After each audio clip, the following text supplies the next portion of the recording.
கர்த்தராகிய இயேசுவின் நாமத்தில் நீர் இதற்கு முன்பு செய்துள்ள மகத்தான கிரியைகளை நாங்கள் கேள்விப்பட்டு மீண்டும் இங்கே மிகுந்த எதிர்பார்த்தலோடு இப்பொழுது நின்று கொண்டிருக்கிறோம். அது எங்கள் விசுவாசத்தை அதிகரிக்க செய்து இன்றிரவு ஏறெடுக்கப்பட்டுள்ள விண்ணப்பங்கள் அருளப்படும் என்று விசுவாசிப்பதற்கு எங்களை அபிஷேகிக்கிறது. நீர் ஒவ்வொருவரையும், வேண்டுகோள் விடுத்துள்ள யாவரையும், அவர்கள் ஒவ்வொருவரையும் நீர் அறிந்திருக்கிறீர். முக்கியமாக கர்த்தாவே, மரண தருவாயில் உள்ளவர்களுக்காக நாங்கள் ஜெபிக்கிறோம். அவர்கள் ஆத்துமாவில் ஏற்கனவே சமாதானம் இல்லாதிருந்தால் அவர்களுக்கு சமாதானத்தை கொண்டு வாரும்.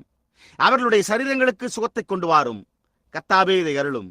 ஒன்றாக கூடி வந்துள்ள எங்களை ஆசீர்வதியும். இந்த புதன்கிழமை இரவு ஜெபக்கூட்டத்திற்காக நாங்கள் கூடி வந்துள்ளமையால் எங்கே 2 அல்லது அதிகம் பேர் கூடியிருக்கிறார்களோ அங்கே எங்களோடு நீர் இருப்பீர் என்பதை அறிந்திருக்கிறபடியால் கர்த்தாவே, நாங்கள் ஜெபிக்கிறோம். இன்றிரவு உமது வார்த்தையை எங்களுக்கு நீர் தந்தருள வேண்டும் என்று நாங்கள் உம்மிடத்தில் வேண்டுகிறோம். கர்த்தாவே, எங்களுடனே பேசி எங்கள் இருதயங்களை அனல் மூட்டி வித்தியாசமுள்ளவர்களாக்கும். கர்த்தருடைய வருகை நெருங்கிக் கொண்டிருக்கிறது என்று நாங்கள் விசுவாசிக்கிறபடியால் எங்களுக்கு முன்னால் உள்ள அந்த மகத்தான நேரத்துக்காக நாங்கள் எங்களை எப்படி ஒழுங்குபடுத்திக் கொள்வதென்று அறிந்து கொள்ளும்படி செய்யும். இந்த ஜனங்கள் அருமையாயுள்ள விசுவாசத்தை அவர்கள் கண்டுகொள்ள ஆரம்பித்து விசுவாசம் எதை குறிக்கிறது என்பதை அறிந்துள்ள இவர்களுக்காக நாங்கள் உமக்கு நன்றி செலுத்துகிறோம். நடக்கவிருக்கும் ஆராதனைக்காகவும் கூட உமக்கு நன்றி செலுத்தி நீர் ஏதோ ஒரு காரியத்தை செய்யப் போகிறீர் என்று அறிந்து விசுவாசிக்கிறோம்.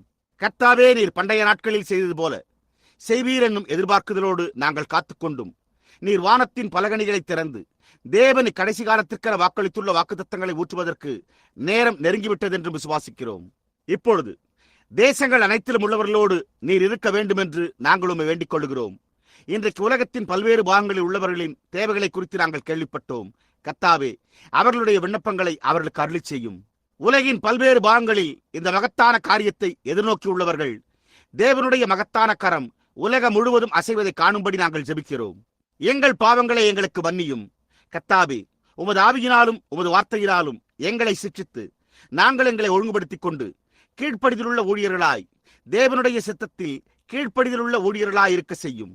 ஆதி கிறிஸ்தவர்கள் செய்ததை எங்கள் இருதயங்களில் சிந்திக்க முயற்சித்து அதை நாங்கள் நினைவுபடுத்திக் கொள்வோமாக. உம்மோடு தனிப்பட்ட விதத்தில் தொடர்பு கொண்டிருந்தவர்களை நாங்கள் சந்திப்போமானால் நாங்கள் எத்தகைய மக்களை சந்திக்கிறோம் என்று நாங்கள் நினைவில் கொள்வோமாக. அவர்களுடைய முகங்கள் விசுவாசத்தினாலும் சந்தோஷத்தினாலும் எவ்வளவு பிரகாசமாய் இருந்திருக்க வேண்டும். அவர்கள் ஜனங்களின் மத்தியில் நடந்து சென்றபோது அவர்களுடைய வாழ்க்கை ஜீவனுள்ள தேவனுடைய வார்த்தையாக எல்லா மனிதராலும் வாசிக்கப்படும் எழுதப்பட்ட நிருபங்களாக இருந்திருக்க வேண்டும். தேவனே, அதை இன்னும் ஒரு விசை அருள்வீராக. கர்த்தாவே, எங்களுடைய ஜீவியங்கள் உமக்கு அர்ப்பணிக்கப்பட்டு பரிசுத்த ஆவியானவர் தாமே எங்கள் மூலம் வாசம் செய்து எங்கள் மூலம் பேசுவாராக. நாங்கள் வீதியில் நடந்து உலகத்துடன் தொடர்பு கொள்ளும் போது அவர்களைப் போல நாங்கள் இருக்கக்கூடாது என்பதை எங்களுடைய மனதில் நாங்கள் நினைவுபடுத்திக் கொள்வோமாக. கர்த்தாவே, நாங்கள் வழிவிலகி இவ்வுலகில் அவர்களுக்குரிய இடத்தை நாங்கள் அவர்களுக்கு கொடுத்து விடுகிறோம். நாங்களோ வேறொரு உலகிலிருந்து இங்கு வந்துள்ள பிரதிநிதிகள் என்பதை அறிந்தவர்களாய் நாங்கள் பின்னிடத்தை எடுத்துக் கொள்ளுகிறோம். கர்த்தாவே, அதிகாரத்துக்கு வரவிருக்கும் ஒரு ராஜ்யம் எங்களுக்குள்ளது. எங்கள் மகத்தான ராஜா விரைவில் வந்து அவருடைய அதிகாரத்தில் உள்ள ராஜ்யங்களை எடுத்துக் கொள்வார். நாங்கள் இந்த பூமியில் இங்கே அவருடன் 1000 வருடம் ஆளுகை செய்து அரசாண்டு அவருடன் சதா காலங்களிலும் இருப்போம். கர்த்தாவே, இதை மனதில் கொண்டவர்களாய் எங்கள் ஜெபத்துக்கு பதிலை இப்பொழுது நாங்கள் உம்மிடமிருந்து எதிர்பார்க்கிறோம். நாங்கள் எங்களுடைய அறிக்கையின் பேரில் எதிர்நோக்கி இருக்கிறோம். நாங்கள் ஏதாவது செய்திருந்தால், ஏதாவது கூறியிருந்தால் அல்லது எதையாவது நினைத்திருந்தால், உமது மகத்தான சித்தத்திற்கு முரணாக எதையாவது நினைத்திருந்தால் இயேசு கிறிஸ்துவின் ரத்தம் எங்களை சுத்திகரிக்கட்டும். கர்த்தாவே, எங்களை வழிநடத்தும்.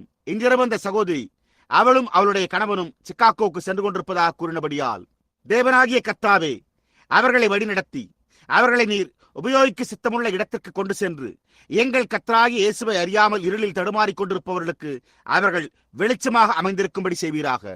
இப்பொழுது ஆராதனை நாங்கள் உம்மிடத்தில் ஒப்படைத்து அந்த மகத்தான நேரத்துக்கென நாங்கள் எப்படி ஆயத்தப்படுவது என்று அறிந்து கொள்ள அந்த திருத்தும் உம்முடைய வார்த்தைக்கு செவி கொடுப்போமாக. இயேசுவின் நாமத்தில் நாங்கள் இதை வேண்டிக் கொள்கிறோம். ஆமேன். கர்த்தர் உங்களை ஆசீர்வதிப்பாராக. சகோதரனே, உங்களுக்கு நன்றி. நான் சற்று எதிர்பாராத விதமாக வந்துவிட்டேன். நான் வீட்டில் இருந்த காரணத்தால் வரவேண்டும் என்று தோன்றினது. அவசரமாக வெளியே எங்காவது போக வேண்டிய அவசியம் ஏற்பட்டால் ஒழிய ஜெபக்கூட்டத்திற்கு வராமல் வீட்டில் உட்கார்ந்து கொண்டிருப்பதை நான் மிக மோசமாக உணர்வேன். வருவேன் என்று நானே எதிர்பார்க்கவில்லை. என் குடும்பத்துக்கும் கூட அது எதிர்பாராதாயிருந்தது. நான் காரில் ஏறிக்கொண்டு புறப்பட்டு விட்டேன். எனவே நான் ஜெபக்கூட்டத்திற்கு போகிறேன் என்று சொல்லி புறப்பட்டு விட்டேன். அவள் வருவதற்கு ஆயத்தப்பட நேரமில்லாமல் போனது. ஏனெனில் நான் இங்கு வரப்போகிறேன் என்று அவளுக்கு தெரியாது. இந்த சகோதரியின் சாட்சியை கேட்டது குறித்து எனக்கு மிக்க மகிழ்ச்சி. அந்த சகோதரன், அதாவது தென் கரோலினாவில் கண்ட அந்த ஒளி இல்லை, வடக்கு கரோலினாவில் எங்கோ ஒரு இடத்தில், அது கிரீன்வில்லா, 10 பாயிண்ட்ஸ். ஆம், சகோதரன் லீவேயில் இன்றைக்கு இங்கு வந்திருந்தார். ஞானஸ்தான ஆராதனையில் இன்று அவருக்கு நான் ஞானஸ்தானம் கொடுத்தேன். சகோதரன் லீவேயில் உங்களுக்கு தெரியும், அங்குள்ள ஊழியக்காரர்களில் ஒருவர் சகோதரன் பார்க்கர் தாமஸ். அந்த சகோதரி நிழலிடப்பட்ட நேரம் என் நினைவுக்கு வருகிறது. சகோதரியே, அது ஒரு பெரிய உறுதிப்படுத்தலாயிருந்தது. பரிசுத்த ஆவியானவர் சில சமயங்களில் நமது விசுவாசத்தை சோதித்து நாம் என்ன செய்கிறோம் என்று காண நம்மை போக அனுமதிக்கிறார். மற்றவர்களுடைய விசுவாசத்தையும் சோதிக்கிறார். நீங்கள் நோக்கி பார்த்து ஏதோ ஒன்றை கண்டு கூறும்போது மற்றவர்கள் நோக்கி பார்த்தும் அதை காணாமல் அவர்கள் அது அங்கு இல்லை என்கிறார்கள். பாருங்கள், ஆனால் அது அங்கு உள்ளது. இப்பொழுது பவுலுக்கு மேலே இருந்த ஒளியை வேறு யாரும் காண முடியவில்லை, ஆனால் அது அங்கு இருந்தது. வானத்திலிருந்து புறாவை போல் இறங்கி ஒளி உருவில் இயேசுவின் மேலிருந்ததை யோவான் தவிர வேறு யாரும் காண முடியவில்லை, ஆனால் அது அங்கிருந்தது. பாருங்கள், அதற்கு பின்பு நான் ஜனங்களிடம் அக்னி ஸ்தம்பத்தை போலுள்ள இந்த ஒளியை குறித்து கூறிக்கொண்டிருந்த போது அதை யாருமே நம்ப விரும்பவில்லை. ஆனால் புகைப்பட கருவியின் எந்திரக்கண் அதை அடையாளம் கண்டு கொண்டது. அது எப்படி உண்டானது? பொல்லாத ஆவி கருப்பாயிருக்கிறது. அது நம்முடைய ஜீவியங்களைப் போல் உள்ளது. நாம் நிழல்களாயிருக்கிறோம். நாம் ஒளியாயிருந்தால் நம்முடைய வாழ்க்கை இந்நாளின் ஒளியுடன் ஒத்துப்போனால் நாம் ஒளியில் நடந்து கொண்டிருக்கிறோம். அது நீங்கள் பகல் நேரத்தில் வெளியே எட்டி பார்த்து நான் சூரியனை காண்கிறேன் என்று சொல்வது போன்றே உள்ளது. நீங்கள் சூரியனின் நிழலைத்தான் காண்கிறீர்கள். அது சூரியனின் பிரதிபலிப்பே அல்லாமல் அது சூரியன் அல்ல. ஆனால் ஒரு சூரியன் உள்ளது என்பதை அது நிரூபிக்கிறது. அது ஒரு சூரியன் உள்ளதை நிரூபிக்கிறது. நீங்கள் உட்கார்ந்து கொண்டு விசிறியை உபயோகித்து விசிறிக்கொண்டு யாரிடமாவது பேசிக் கொண்டிருப்பதை நான் காணும்போது நீங்கள் உயிரோடு இருக்கின்றீர்கள் என்று அது அர்த்தமாகிறது. ஆனால் அது ஜீவனின் நிழல் மாத்திரமே. காரணம், எந்த காரியத்திற்கும் ஒரு நிழலை உண்டாக்க அதற்கு இருள் இருக்க வேண்டும். புரிகிறதா? காரணம், நிழலுக்கு இவ்வளவு இருள், இவ்வளவு வெளிச்சம் இருக்க வேண்டும். அப்பொழுதுதான் நிழல் உண்டாகும். அது முழுவதும் இருளாயிருக்காது. அது முழுவதும் வெளிச்சமாயிருக்காது. அது இருளாயிருந்தால் அது உண்மையில் இருளாகி விடுகிறது. அது வெளிச்சமாயிருந்தால் நிழலாயிருக்காது. நிழல் உண்டாக அங்கு ஒன்றுமே இருக்காது. ஆனால் இருளும் வெளிச்சமும் கலந்தால் அது நிழலை உண்டாக்குகிறது. ஆகவே நாம் உண்மையில் வெளிச்சத்தின் நிழலாயிருக்கிறோம். இப்பொழுது நீங்கள் எங்கோ உள்ள ஒளியை பிரதிபலித்துக் கொண்டிருக்கிறீர்கள். நீங்கள் கிறிஸ்தவராயிருந்தால் இது ஒரு நிழலாயிருக்குமானால் எங்கோ நீங்கள் மறிக்க முடியாத ஒரு வாழ்க்கை உள்ளதை அது நிரூபிக்கிறது. ஏனென்றால் இந்த வாழ்க்கை மரணத்தை கொண்டுள்ளது. புரிகிறதா? ஆனால் அது ஒரு நிழல். ஏனெனில் நீங்கள் உயிர் வாழ்ந்து நடமாடி பார்த்தல், சிந்தித்தல், அசைதல், பேசுதல் போன்ற சரீரத்தின் ஐம்புலன்களை பெற்றிருக்கிறீர்கள். ஆனால் அதே சமயத்தில் அவர்கள் மரித்துக் கொண்டிருப்பதை நீங்கள் அறிந்திருக்கிறீர்கள். அதிகமான தொல்லை உள்ளது. அது ஒரு பிரதிபலிப்பாய் மாத்திரமே உள்ளது என்பதை நீங்கள் அறிவீர்கள். பாருங்கள், அதில் ஜீவனும் மரணமும் கலந்துள்ளது. சரீரம் மரிக்க வேண்டும். ஆனால் மரிக்க வேண்டிய உங்கள் வாழ்க்கை பரலோக ஒளியை பிரதிபலித்துக் கொண்டிருக்குமானால் அப்போது நீங்கள் தேவனுடைய நித்திய ஜீவனை பிரதிபலித்துக் கொண்டிருக்கிறீர்கள். அப்படியானால் நீங்கள் மரிக்கும் போது நீங்கள் அந்த ஒளிக்கு செல்லாமல் இருக்க முடியாது. ஏனெனில் அதைத்தான் நீங்கள் பிரதிபலித்துள்ளீர்கள். நீங்கள் இருளின் உலகத்தில் இருந்து கொண்டு நீங்கள் அதை பிரதிபலிக்கிறீர்கள். நீங்கள் அதைத்தான் பிரதிபலிக்க முடியும். இருளண்டைக்கு தவிர வேறெங்கும் செல்ல வழியே இல்லை. பாருங்கள், எனவே நாம் ஒரு பிரதிபலிப்பில் இருக்கிறோம். எனவே பரிசுத்த ஆவி ஒளியையும் ஜீவனையும் பிரதிபலிப்பது எவ்வளவு நிச்சயமோ அவ்வளவு நிச்சயமாக மரணம் இருளை பிரதிபலிக்கிறது என்பதை நாம் காண்கிறோம். இங்கே அவை இரண்டுமே உள்ளன. இந்த வார முடிவில் ஒரு கால் ஞாயிறு அன்று சிறிய புகைப்படத்தை பெரியதாக்கி அதை உங்கள் படம் தொங்கவிட்டிருக்கும் அறிவிப்பு பலகையில் தொங்கவிட உத்தேசித்துள்ளோம். அங்கே அந்த சிறு அறிவிப்பு பலகையில் அந்த சிறு புகைப்படம் தொங்குகிறது. நீங்கள் அதை கவனித்தீர்களா இல்லையா என்று எனக்கு தெரியவில்லை. ஒரு வாரத்துக்கு முன்பு நான் ஊழியம் செய்த ஜமாய்க்காவில் ஒளிநாடாக்களை அனுப்பினோம். நாங்கள் ஒளிநாடாக்களை உலகம் முழுவதும் அனுப்பிக் கொண்டிருக்கிறோம். 7 முத்திரைகள் செய்தியை கொண்ட ஒளிநாடாக்கள் ஜமாய்க்காவின் உட்பிரதேசங்களை மிகவும் உள்ளிலுள்ள பகுதியில் சென்றடைந்துள்ளன. அந்த ப்ளூ மவுண்டன் என்ற மலைகளின் பின்புறம் குடியிருப்பவர்களோ பழங்குடியினர் ஆவர். அவர்களிடம் ஒரு பழைய ஒலிப்பதிவு கருவி உள்ளது. அதை நாங்கள் அவர்களுக்கு கொடுத்தோம். அது பழைய விக்ட்ரோலா ஒலிப்பதிவு கருவி போன்ற ஒன்று. அதை அடிக்கடி இயக்கிவிட வேண்டும். அதன் பின்னர் ஒரு சில நிமிடங்களில் மீண்டும் அது நின்றுவிடும். அதை மறுபடியும் யாராவது இயக்கிவிட வேண்டும். இந்த சிறு குழுவினிடம் 6 மின் அளவு கொண்ட மின்கலத்தில் அல்லது அது போன்ற ஒன்றினால் இயக்கும் ஒலிப்பதிவு கருவி இருந்தது. அவர்கள் ஒன்றாக அமர்ந்து இன்றிரவு இங்குள்ளவர்களின் எண்ணிக்கை அளவிற்கு முத்திரைகளின் செய்தியை கேட்டுக்கொண்டிருந்தனர். அந்த செய்திதான் என்று நினைக்கிறேன். நான் ஒளிநாடாவில் பேசிக் கொண்டிருந்த போது அதே அக்கினி ஸ்தம்பம் அறைக்குள் வருவதை அவர்கள் கவனித்தனர். அது ஒலிப்பதிவு கருவி வைக்கப்பட்டிருந்த இடத்தை அடைந்து அதன் மேல் நின்றது. அவர்களோ புறப்பட்டு போய் புகைப்பட கருவியை கொண்டு வந்து அதை புகைப்படம் எடுத்தனர். அதே படம்தான், அங்கே அந்த படம்தான் இப்பொழுது தொங்கிக் கொண்டிருக்கிறது. நீங்கள் நன்றாக காண்பதற்கென அதை பெரிதாக்கி அறிவிப்பு பலகையில் தொங்கவிடப் போகிறோம். இந்நாளில் அவருடைய பிரசனத்தில் நம்மை கொண்டு வந்துள்ள தேவனுடைய கிருபைக்காக நாம் மிகவும் நன்றியுள்ளவர்களாயிருக்கிறோம். இப்பொழுது நாம் அநேக காரியங்களுக்காக நன்றியுள்ளவர்களாயிருக்கிறோம். நான் ஏற்கனவே பிரசங்கித்ததன் பேரில் எழுதி வைத்துள்ள குறிப்புகள் ஏதாவது இங்கு இருக்கிறதா என்று பார்க்கலாம் என்று நான் இப்பொழுது நினைக்கிறேன். இல்லை என்றால் இங்கு ஒரு புத்தகத்தில் அநேக நாட்களுக்கு முன்பு நான் எழுதி வைத்த பிரசங்க பாட பொருளை பற்றிய குறிப்பு உள்ளன. எனக்கு ஒன்று கிடைத்தால் நாம் ஜெபிக்கும் போது அதன் பேரில் ஏதாவது ஒன்றை நான் பேச கர்த்தர் அருளுவார். இப்பொழுது ஞாயிற்றுக்கிழமைக்காக நாம் அதிக எதிர்நோக்குதலோடு காத்திருக்கிறோம். நான் செய்திகளை அளித்து வருகிறேன். சென்ற ஞாயிற்றுக்கிழமை நீ என்னிடத்தில் முறையிடுகிறது என்ன, புறப்பட்டு போங்கள் என்று ஜனங்களுக்கு சொல் என்னும் செய்தியின் பேரில் உங்களை நீண்ட நேரம் பிடித்து வைத்து விட்டேன். வரும் ஞாயிற்றுக்கிழமை என்று சுகமளிக்கும் ஆராதனை இருக்கும். அப்பொழுது வியாதியஸ்தருக்காக ஜெபிக்கப்படும். நீங்கள் வியாதியஸ்தரை அணுகி நீங்கள் அவர்களுக்கு ஜெபம் செய்தும் அவர்கள் குணமாகவில்லை என்றால் அதற்கு ஏதோ காரணம் இருக்கத்தான் வேண்டும். கர்த்தருக்கு சித்தமானால் ஞாயிற்றுக்கிழமை காலையிலும் கூட ஒரு சிறு பிரசங்கம் செய்ய விரும்புகிறேன். பின்னர் நான் சுகமளிக்கும் ஆராதனை ஒன்றை நடத்தி வியாதியஸ்தர் அனைவருக்காகவும் ஜெபிக்கப் போகிறேன். பில்லிப்பால் அல்லது வேறு யாராவது வந்து ஞாயிறு காலை கிட்டத்தட்ட 8 மணிக்கு இங்கே சபை திறக்கப்படும் போது உள்ளே வருபவர்களுக்கு ஜெப அட்டையை விநியோகிப்பார்கள், அல்லது அவர்கள் எப்பொழுது உள்ளே வந்தாலும் விநியோகிப்பார்கள். இப்பொழுது நான் அதை கூற முயற்சிக்கிறேன். சிலர் ஏன் குணமாக்கப்படுகிறதில்லை என்பதை குறித்து கர்த்தர் எனக்கு எப்படியோ சிறிது ஆழ்ந்த அறிவை தந்திருக்கிறார் என்று நான் நம்புகிறேன். அது புரிந்து கொள்ள இயலாமை என்று நான் கருதுகிறேன். கர்த்தருக்கு சித்தமானால் அதை குறித்து நாம் ஞாயிறு காலை பேசுவோம் என்று நான் நினைக்கிறேன். புதன்கிழமை இரவு ஜெபக்கூட்டம் ஒரு சுருக்கமான கூட்டம். இங்கு நாம் அப்பொழுது ஒன்று கூடி ஜெபித்து ஒன்றாக தொடர்பு கொள்கிறோம். சில நேரங்களில் நாம் விசுவாசிப்பதில் நமக்குள்ள உத்தம குறைவே இந்த நாளில் நான் கண்டறிகிற பெரிய தவறான காரியங்களில் ஒன்று என்று நான் கருதுகிறேன். புரிகிறதா? பார்த்தீர்களா? இந்நாளில் தேவன் செய்து வருவதை வெஸ்லியின் நாட்களில் செய்திருந்தால் அது அவர்களுக்கு என்ன செய்திருக்கும்? மார்ட்டின் லூத்தரின் காலத்தில் அல்லது வேறெந்த காலத்தில் செய்திருந்தால் அது என்ன செய்திருக்கும்? இன்று நாம் காண அவர் செய்யும் கிரியைகள் செய்யப்பட்டிருந்தால் அது சபையினாலும் ஆவியினாலும் விஞ்ஞானத்தினாலும் நிரூபிக்கப்பட்டு வருகிறது. அது தொடர்ச்சியாக சென்று கொண்டே இருக்கிறது. அதை நாம் அடையாளம் கண்டுகொள்ளத்தான் வேண்டும்.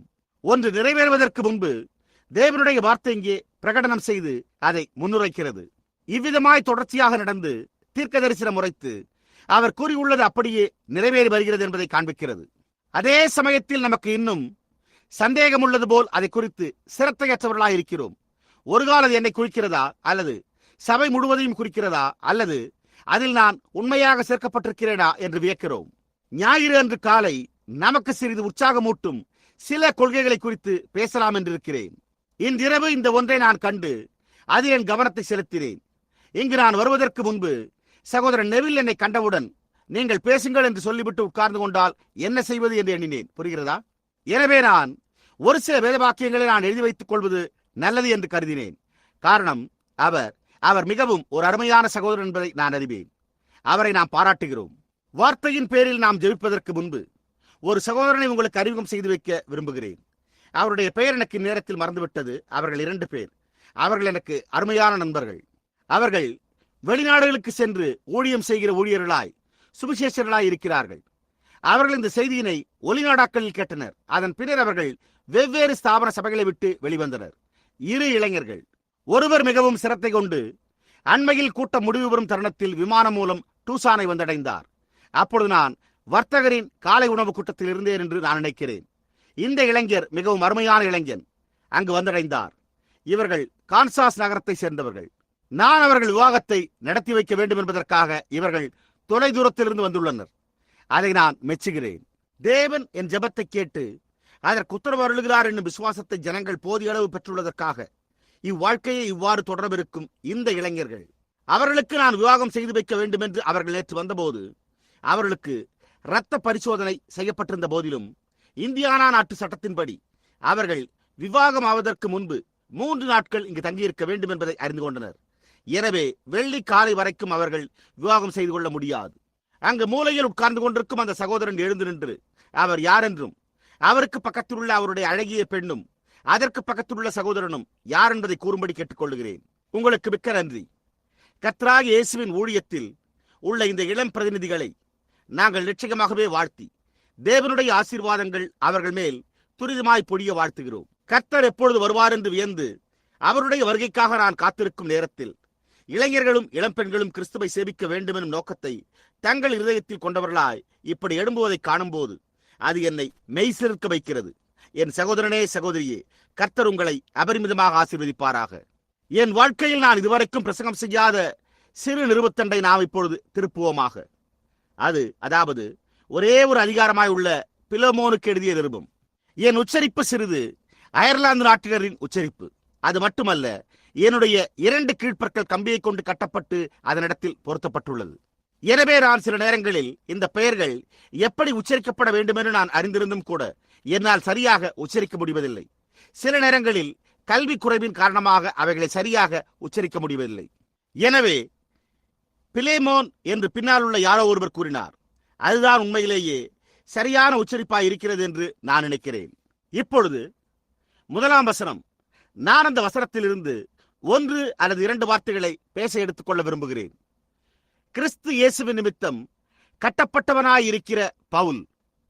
கர்த்தருக்கு சித்தமானால் இன்றிரவு கட்டப்பட்ட ஒருவன் என்பதைத்தான் நான் பிரசங்கத்தின் பொருளாக உபயோகிக்க விரும்புகிறேன். பவுல் தன்னை கட்டப்பட்ட ஒருவனாக கருதுகிறான் என்று நீங்கள் நினைத்து பார்க்கவே முடியாது. அவன் சுவாதீனமாக பிறந்து பரிசுத்த ஆவியினால் நிறையப்பட்டவன். ஆனால் அதே சமயத்தில் அவன் தன்னை கட்டப்பட்ட ஒருவன் என்று அழைத்துக் கொள்ளுகிறான். அவன் கொரிந்தியருக்கு நிருபத்தை எழுதின போது இயேசு கிறிஸ்துவின் அப்போஸ்தலனாகிய பவுல் என்று எழுதுகிறான் என்றும், மற்றொரு சமயம் தீமோத்தேயுவுக்கும் மற்றவர்களுக்கும் எழுதும்போது தேவனுடைய சித்தத்தினாலே இயேசு கிறிஸ்துவின் ஊழியக்காரனாகிய பவுல் என்று எழுதியுள்ளதை நாம் இப்பொழுது கண்டறிகிறோம். இப்பொழுது இங்கே பிலேமோனுக்கு எழுதும்போது அவன் கிறிஸ்துவினால் கட்டப்பட்டவனாகிய பவுல், அப்போஸ்தலனாகிய பவுல் என்றும் கூறியுள்ளான். நான் அதன் பேரில் ஒரு இரவு பிரசங்கிக்க விரும்புகிறேன். பவுல் ஒரு ஊழியக்காரன் என்பதன் பேரிலும் அதன் பின்னர் பவுல் கட்டப்பட்ட ஒருவன் என்பதன் பேரிலும் பிரசங்கிப்பேன். ஆனால் இன்றிரவு இந்த பாட தலைப்புகளில் ஒன்றை முறைப்படி ஆய்ந்து பார்க்க பல மணி நேரங்கள் ஆகிவிடும். எனவே நான் இன்றிரவு கட்டப்பட்டவனாகிய பவுல் என்பதை எடுத்துக்கொண்டு கட்டப்பட்ட ஒருவன் என்ற பாடப்பொருளில் பேச விரும்புகிறேன். இப்பொழுது சற்று நேரம் நாம் நம்முடைய தலைகளை வணங்குவோமாக. கர்த்தராகிய இயேசுவே, சரீர பலனுள்ள எவரும் இந்த வேதாகமத்தின் பக்கங்களை புரட்ட முடியும். ஆனால் பரிசுத்த ஆவியானவர் மாத்திரமே அதன் உண்மையான அர்த்தத்தை எங்களுக்கு விளக்கி காண்பிக்க முடியும். இந்த மகத்தான தீர்க்கதரிசியான பவுல் தன்னை ஏன் கட்டப்பட்ட ஒருவனாக அழைத்துக் கொண்டான் என்பதை நாங்கள் புரிந்து கொள்ள நீர் வந்து எங்களுக்கு உதவி செய்யுமாறு நாங்கள் கேட்டுக்கொள்ளுகிறோம். அவர் பேரில் நாங்கள் காத்திருக்கும் இந்நேரத்தில் பரிசுத்த ஆவியானவர் தாமே இதை எங்களுக்கு வெளிப்படுத்தி தருவாராக. இயேசு கிறிஸ்துவின் நாமத்தில் ஆமேன். இந்த நிருபத்தை பவுல் பிலேமோனுக்கு எழுதின போது அவன் அந்த நகரத்தின் சிறைக்குள் ஒரு இருட்டறையில் ஒரு சிறைவாசியாக உட்கார்ந்து கொண்டிருப்பதை இப்பொழுது என்னால் கற்பனை செய்ய முடிகிறது. அவன் இருந்த நிலைமையிலிருந்து அந்த வார்த்தை என்ன பொருட்படுத்தினது என்பதை அவன் நன்கு அறிந்து கொள்ள முடிந்திருக்கும். அவன் இரும்பு கம்பிகளால் சூழப்பட்டிருந்தான். எவராகிலும் அவனை விடுதலையாக்கினால் ஒழிய அவன் விடுதலை அடைய முடியாது. ஒரு சிறைவாசியாய் இருப்பது எப்படிப்பட்டது என்பதை அவன் அறிந்திருந்தான். ஆனால் அந்த அப்போஸ்தலன் தன் உடல் சிறையில் அடைபட்டிருந்தது. அதாவது இங்கே இந்த சிறையில் அமர்ந்திருக்கிற அந்த நிலையை குறிப்பிடவில்லை என்று நான் எண்ணுகிறேன். ஆனால் அவனுடைய சரீரம் இல்லாமல் அவனுடைய ஆவி, மனம் இவைகள் இயேசு கிறிஸ்துவினால் கட்டப்பட்டிருந்ததையே அவன் குறிப்பிட்டுக் கொண்டிருந்தான் என்றே நான் கருதுகிறேன். நாம் அனைவரும் நமது விருப்பப்படி எந்த தீர்மானத்தையும் செய்ய ஒரு சுயாதீனராக பிறந்துள்ளோம். தேவன் நீதியின்படி அதை செய்கிறார். ஏனெனில் அவர் ஒவ்வொருவரையும் அதே அடிப்படையில் வைக்க வேண்டும். இல்லாவிட்டால் அவர் முதலாவது மனிதனுக்கு சுயாதீனம் அளித்த போது அவர் தவறான அடிப்படையை கடைபிடித்ததாக ஆகிவிடும். புரிகிறதா? இன்றிரவு நாம் ஆதாம் ஏவாள் வைக்கப்பட்டிருந்த அதே அடிப்படையில் வைக்கப்பட்டிருக்கிறோம். ஒரு வித்தியாசமும் இல்லை. நமது ஒவ்வொருவர் முன்னிலையிலும் நன்மையும் தீமையும், ஜீவனும் மரணமும் வைக்கப்பட்டுள்ளது. நாம் நம்முடைய தெரிந்து கொள்ளுதலை செய்யலாம். அதை செய்வது உங்களை பொறுத்தது. புரிகிறதா? ஆதாமும் ஏவாளும் அதைத்தான் செய்தனர். ஆனால் பாருங்கள், அவர்கள் தவறானதை தெரிந்து கொண்டனர். அதன் விளைவாக மனிதகுலம் முழுவதுமே மரண அக்கறைக்குட்பட்டது.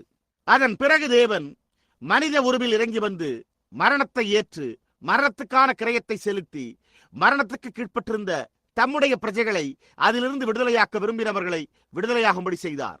அவர் ஆதாமையும் ஏவாளையும் கொண்டு சென்று, நீங்கள் ரட்சிக்கப்பட விரும்பினாலும் விரும்பாவிட்டாலும் உங்களை நான் ரட்சிப்பேன் என்று கூறியிருந்தால் அப்பொழுது அவர் ஆதாமையும் ஏவாளையும் தவறான அடிப்படையில் வைத்தவராகி விடுவார். நீங்கள் பாருங்கள், ஆனால் நாம் ஒவ்வொருவரும் இந்நாளில் ஜீவன் மரணம் இவைகளில் ஒன்றை தெரிந்து கொள்ள வேண்டியவர்களாய் இருக்கிறோம். நாம் அதை செய்ய முடியும். நான் சற்று முன்பு வெளிப்படுத்தி கூறினது போல உங்களுடைய வெளிச்சம் நிரூபிக்கும். நீங்கள் சரியாக எந்த பக்கத்தில் இருக்கிறீர்கள் என்பதை உங்களுடைய வாழ்க்கை நிரூபிக்கும். நீங்கள் எந்த பக்கத்தில் இருப்பதாக உரிமை கோரினாலும் எனக்கு கவலை இல்லை. நீங்கள் ஒவ்வொரு நாளும் புரியும் செயல்கள் நீங்கள் யார் என்பதை நிரூபிக்கிறது. உங்கள் வாழ்க்கை உறக்க சத்தமிடுவதால் உங்கள் சாட்சியை என்னால் கேட்க முடியவில்லை என்னும் பழைய பழமொழியை நீங்கள் கேட்டிருப்பீர்கள். புரிகிறதா? உங்கள் செயல்கள் அதிக சத்தமாய் உள்ளன. நான் கூச்சலிடுவதிலும் குதிப்பதிலும் எப்பொழுதும் நம்பிக்கை கொண்டவன். ஆனால் நீங்கள் வாழும் நிலைமையை காட்டிலும் அதிக உயரம் குதிக்க வேண்டாம். ஏனெனில் உலகம் அதை கவனித்துக் கொண்டிருக்கும் என்று நான் எப்பொழுதும் கூறுவதுண்டு. உங்களுக்கு புரிகிறதா? நீங்கள் வாழும் நிலைமையின் மட்டத்துக்குத்தான் நீங்கள் குதிக்க வேண்டும். ஏனெனில் யாராவது ஒருவர் உங்களை கவனித்துக் கொண்டிருப்பார். ஜனங்கள் சபைக்கு வரமாட்டார்கள். அவர்களில் அநேகர் அதை செய்ய மாட்டார்கள். இவ்விதம் வராதவர்களில் அநேகர் உண்மையானவர்கள். சபையில் அவர்கள் அதிக சீர்கேட்டை காண்பதால் அதனோடு அவர்கள் தங்களை சம்பந்தப்படுத்திக் கொள்ள விரும்புவதில்லை. நாம் அதை குறித்து அநேக முறை பேசியிருக்கிறோம். நீங்கள் அவர்களை பழிக்க முடியாது. பாருங்கள், ஏனென்றால் ஜனங்கள் அந்த விதமாக நடந்து கொள்கிறார்கள். அவர்கள் தங்களை கிறிஸ்தவர்கள் என்றும் அழைத்துக் கொள்கிறார்கள். உலகம் பெற்றுள்ள மிகப்பெரிய முட்டுக்கட்டையாய் அவர்கள் இருக்கிறார்கள். மனிதரும் ஸ்திரீகளும் தங்களை கிறிஸ்தவர்கள் என்று அழைத்துக் கொண்டு அதற்கு மாறாக ஜீவிக்கும் மக்கள். அது முற்றிலும் சரியே. இப்பொழுது நியாயத்தீர்ப்பு நாளில் ஏமாற்றங்கள் உண்டாகும். என்னென்றைக்குமான அக்கினிக்குள் போகும்படியான நியாயத்தீர்ப்பு வாசிக்கப்படுகையில் பாவியோ, கள்ளச்சாராயக்காரரோ, சூதாடுபவரோ, விபச்சாரரோ அவர்கள் ஏமாற்றமடைய மாட்டார்கள். அப்படிப்பட்டவன் ஏமாற்றமடைய மாட்டான். ஆனால் எவன் ஒருவன் ஒரு சபையின் பின் ஒளிந்து கொண்டு தன்னை கிறிஸ்தவன் என்று பாசாங்கு செய்கிறானோ அவன் மட்டுமே நியாயத்தீர்ப்பின் நாளில் ஏமாற்றமடைய போகிறான். புரிகிறதா? அவன் தன்னை கிறிஸ்தவன் என்று சொல்லியும் வேறு வழியில் ஜீவிக்கிறான். அவன் இவ்வாறு பாசாங்கு செய்து ஜீவிப்பதை காட்டிலும் அவன் அதை துவக்காமலே இருந்தால் அதுவே அவனுக்கு மேலானதாக இருந்திருக்கும். காரணம், தான் கிறிஸ்தவன் என்று கூறி வேறு வழியில் ஜீவிப்பவனே நாம் பெற்றுள்ள மகா பெரிய இடையூறாயிருக்கிறான். உனக்கு அற்புதங்கள் செய்ய எவ்வளவு வல்லமை உள்ளது என்று அளவை கொண்டு முடிவு செய்யாதே. வார்த்தையில் உள்ள நம் அறிவின் அளவை கொண்டு நாம் நம்மை மதிப்பிடுவதில்லை. ஆனால் எப்பொழுதுமே நீயே உன்னை மதிப்பிட்டுப் பார். நீ இப்பொழுது ஜீவிக்கிறதில் எவ்விதமான ஜீவக்கனியை தருகின்றாய் என்பதை கணக்கெடுத்துப் பார். புரிகிறதா? நான் சிறிது காலத்திற்கு முன்பு அரிசோனாவில் உள்ள பீனிக்ஸில் வர்த்தக புருஷருடைய கூட்டத்தில் பேசியது போன்றே இயேசுவின் பிரதிபலிப்பை பிரதிபலிப்பதே கிறிஸ்தவனின் ஜீவியமாகும். நான் கென்டக்கியில் பிறந்தேன் என்று கூறியுள்ளேன். அது மிகவும் நாகரிக முதிர்ச்சியற்ற இடமாகும். நான் சிறுவனாக இருந்தபோது நான் குறிப்பிட்டிருந்த அந்த சிறுவனுக்கு நம்மை போன்று ஒரு வசிக்கும் வீடு கிடையாது. இன்றைக்குள்ள வீடுகளில் அந்த வீட்டில் உள்ள எல்லா இடங்களிலும் நிலைக்கண்ணாடி வைக்கப்பட்டு அழகுள்ள ஸ்திரீகள் தங்கள் தலைமுடியை அழகுபடுத்திக் கொள்கின்றனர். ஆனால் அங்கே ஒரே ஒரு சிறிய கண்ணாடி வெளியே மரத்தில் ஆணியடித்து தொங்கவிடப்பட்டிருந்தது. அங்கே முகம் கழுவ ஒரு இடம் அமைக்கப்பட்டிருந்தது. அங்கேதான் அவனுடைய தாயும் தகப்பனும் முகம் கழுவி அந்த மரத்தில் ஆணியடிக்கப்பட்டு மாட்டப்பட்டிருந்த சிறு கண்ணாடியில் தங்கள் தலைமுடியை சீவிக்கொள்வார்கள். வெளிப்படையாக கூறினால் அப்படிப்பட்ட வீடுதான் எங்களுக்கும் இருந்தது. நாங்கள் எவரேனும் நிலைக்கண்ணாடியில் காண வேண்டுமென்றால் சிறு பிள்ளைகளாகிய நாங்கள் ஒரு பெட்டியை போட்டு முகம் கழுவும் இடத்திலிருந்து பலகையின் மேல் ஏறி பார்க்க வேண்டும். அது குப்பையிலிருந்து நான் பொறுக்கின ஒரு உடைந்த நிலைக்கண்ணாடி. அது கென்டக்கியில் அல்ல, அது இங்கே நாங்கள் தங்கியிருந்த இந்தியானாவில் உள்ள ஊடிகா பைக் என்னும் இடத்தில் அவ்வாறு இருந்தது. இந்த சிறுவன் தன் உருவத்தை சரியாக நிலைக்கண்ணாடியில் கண்டதில்லை. அவன் தன் பாட்டியை காண நகருக்கு வந்திருந்தான். பாட்டியின் வீட்டிலிருந்த ஒரு அறையில் ஒரு முழு நிலைக்கண்ணாடி கதவில் இணைக்கப்பட்டிருந்தது. சிறுவன் அறைக்குள் ஓடின போது அவனுக்கு முன்னால் மற்றொரு சிறு பையனை கண்டான். அவனுக்கு முன்னால் வேறொரு சிறுவன் அவனைப் போலவே ஓடுவதைக் கண்டான். அவன் சற்று நேரம் நின்றால் அந்த பையன் என்ன செய்கிறான் என்று பார்க்கலாம் என்று நினைத்தான். இவன் நின்றபோது அவனும் நின்றான். இவன் தன்னுடைய தலையை திருப்பின போது அவனும் தன்னுடைய தலையை திருப்பினான். இவன் தன்னுடைய தலையை சொரிந்த போது அவனும் தன்னுடைய தலையை சொரிந்தான். முடிவிலே இது என்னவென்று கண்டறிய அவன் அருகில் சென்றான். அவன் சுற்றி திரும்பினான். அவனுடைய தாயும் பாட்டியும் அவனை அதிசயத்தோடு கவனித்துக் கொண்டிருந்தார்கள். அவனோ, அம்மா, அது நான் என்றான். ஆகவே நாமும் கூட ஏதோ ஒன்றை பிரதிபலிக்கிறோம் என்று நான் அந்த கூட்டத்தில் கூறினேன். புரிகிறதா? நமது வாழ்க்கை பிரதிபலிக்கப்படுகிறது. நாம் நோவாவின் காலத்தில் வாழ்ந்திருந்தால் யார் பக்கம் இருந்திருப்போம்? நோவா வாழ்ந்த அந்த மகத்தான நாட்களில் நாம் எந்த பக்கம் சேர்ந்திருப்போம்? மோசேயின் நாட்களில் நாம் எந்த பக்கம் சேர்ந்திருப்போம்? தீர்க்கதரிசியாகிய எலியாவின் நாட்களில் உலகமே நவீனத்தில் விழுங்கப்பட்டு நவீன எசபேலை போல் தேவனுடைய உண்மையான ஊழியக்காரரை உலக பிரகாரமான வழிக்குள்ளாக அனுப்பி சபையும் ஆசாரியர்களும் எசபேலுக்கு தலைவணங்கி இருந்த காலத்தில் நீங்கள் எந்த பக்கம் இருந்திருப்பீர்கள்? புகழின் பக்கத்தில் சேர்ந்திருப்பீர்களா அல்லது எலியாவோடு நின்றிருப்பீர்களா? கர்த்தராகிய இயேசுவின் நாட்களில் அவர் ஜனங்களால் வெறுக்கப்பட்டவராய் இருந்தார் என்பதை நாம் எண்ணி பார்க்கும் போது, அவர் உலகில் கல்வி கற்கவில்லை, அவர் எந்த பள்ளிக்கும் செல்லவில்லை, எந்த வேதாகம கருத்தரங்க அனுபவமும் அவருக்கு கிடையாது. முறை தவறி பிறந்தவர் என்னும் பெயருடன் அவர் வளர்ந்து வந்தார். அதன் பிறகு அவர்கள் போதிக்கப்பட்டவர்களுக்கு மாறான ஒரு சுவிசேஷத்தை பிரசங்கித்தார். அவர் போதகர்களையும் அவர்களுடைய ஸ்தாபனங்களையும் குற்றப்படுத்தினார். தீர்க்கதரிசி என்று தன்னை அழைத்துக் கொள்ளும் அவருடைய பிரசங்கத்தை கேட்க செல்பவர் எவருமே ஜெபாலயத்திலிருந்து புறம்பே தள்ளப்படுவார்கள் என்னும் ஒரு அறிக்கையை ஸ்தாபனங்கள் விடுத்தன. அது மரணத்துக்கு எதுவான பாவமாக கருதப்பட்டது. அவர்கள் கணக்கு கொடுக்க வேண்டியவர்களாக இருந்தனர். அவர்கள் ஆராதனை செய்யக்கூடிய ஒரு வழி ஆட்டுக்குட்டியின் இரத்தத்தின் கீழ் மாத்திரமே இருந்தது. அவர்கள் இந்த பலிநிலத்திற்கு வர வேண்டியதாக இருந்தது. அப்பொழுது அவர்கள் புறம்பே தள்ளப்படுவது எவ்வளவு பயங்கரமான காரியமாக இருந்தது. ஆனால் இந்த மனிதன் இதையெல்லாம் அசட்டை செய்தார். அதே சமயத்தில் அவர் வார்த்தையோடு பரிபூர்ணமாக நிலைத்திருந்தார். ஆயினும் அவர்கள் அதை அறிந்திருந்த முறையில் அல்ல. அப்பொழுது நீங்கள் எந்த பக்கத்தில் இருந்திருப்பீர்கள்? புரிகிறதா? இப்பொழுது நீங்கள் வாழ்கின்ற உங்களுடைய வாழ்க்கை அப்பொழுது நீங்கள் என்ன செய்திருப்பீர்கள் என்பதை பிரதிபலிக்கிறது. ஏனெனில் இப்பொழுது நீங்கள் அதே ஆவியால் பீடிக்கப்பட்டவர்களாக இருக்கிறீர்கள். புரிகிறதா? இப்பொழுது யார் பக்கத்தில் இருக்கிறீர்களோ அதே பக்கத்தில் அப்பொழுதும் இருந்திருப்பீர்கள். ஏனெனில் இப்பொழுது உங்களுக்குள் இருக்கும் அதே ஆவிதான் அப்பொழுதும் அந்த ஜனங்களுக்குள்ளும் இருந்தது. புரிகிறதா? பிசாசு தன் ஆவியை எடுத்துக்கொள்வதில்லை. அவன் ஒரு மனிதனிலிருந்து வேறொரு மனிதனுக்குள் செல்லுகிறான். தேவன் தமது ஆவியை ஒருபோதும் எடுத்துக்கொள்வதில்லை. அது ஒரு மனிதனிலிருந்து வேறொரு மனிதனுக்குள் செல்கிறது. புரிகிறதா? எனவே எலியாவின் மேலிருந்த அதே ஆவி எலிசாவின் மேல் வந்தது.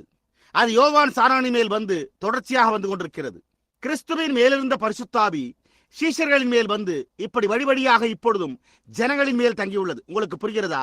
தேவன் தமது ஆவியை ஒருபோதும் எடுத்துக்கொள்வதில்லை. எனவே நாம் ஒரு தெரிந்து கொள்ளுதலை செய்யும்படி விடப்பட்டிருக்கிறோம். பவுல் ஒரு சிறைவாசியாய் இருந்தான் என்பதை குறித்து வருத்தமடைந்தவனாய் அவன் அவ்வாறு இருப்பதை குறித்து வருந்துகிறேன் என்று சொன்னதாக என்னால் காண முடியவில்லை.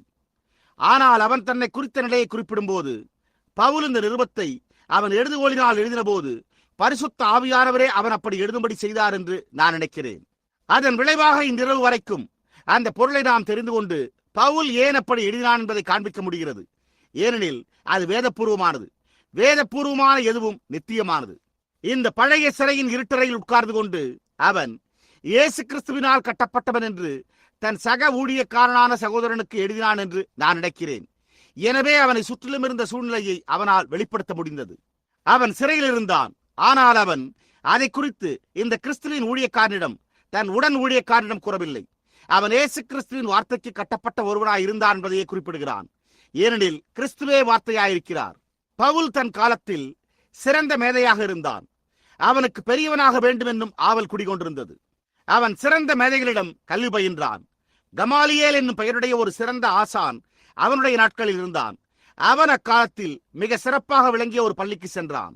உதாரணமாக இன்று கூறுவோமானால், நாம் பெற்றுள்ள வீடன், பாப் ஜோன்ஸ் போன்ற சிறந்த பள்ளிகள் போல் அவன் வார்த்தையின் ஒரு ஊழியக்காரனாக பயிற்றுவிக்கப்பட்டிருந்தான். அவன் நன்கு கல்வி கற்றவன், சாமர்த்தியம் உள்ளவன், மிகவும் புத்திசாலியான ஒரு இளைஞன். அவன் பெரியவனாக வேண்டும் என்னும் நோக்கம் அவனுக்குள் இருந்தது. அல்லது தன்னுடைய ஜனங்களுக்கு ஒரு பிரதான ஆசாரியனாக வேண்டும் என்று விரும்பினான். அவனுக்கு பெரியவனாக வேண்டும் என்னும் நோக்கம் இருந்தது. அந்த நோக்கத்தை நிறைவேற்ற வேண்டும் என்பதற்காகவே அவன் பயிற்சி பெற்றான். அவன் தன் வாழ்நாள் முழுவதையும் அதற்கென்று செலவழித்தான்.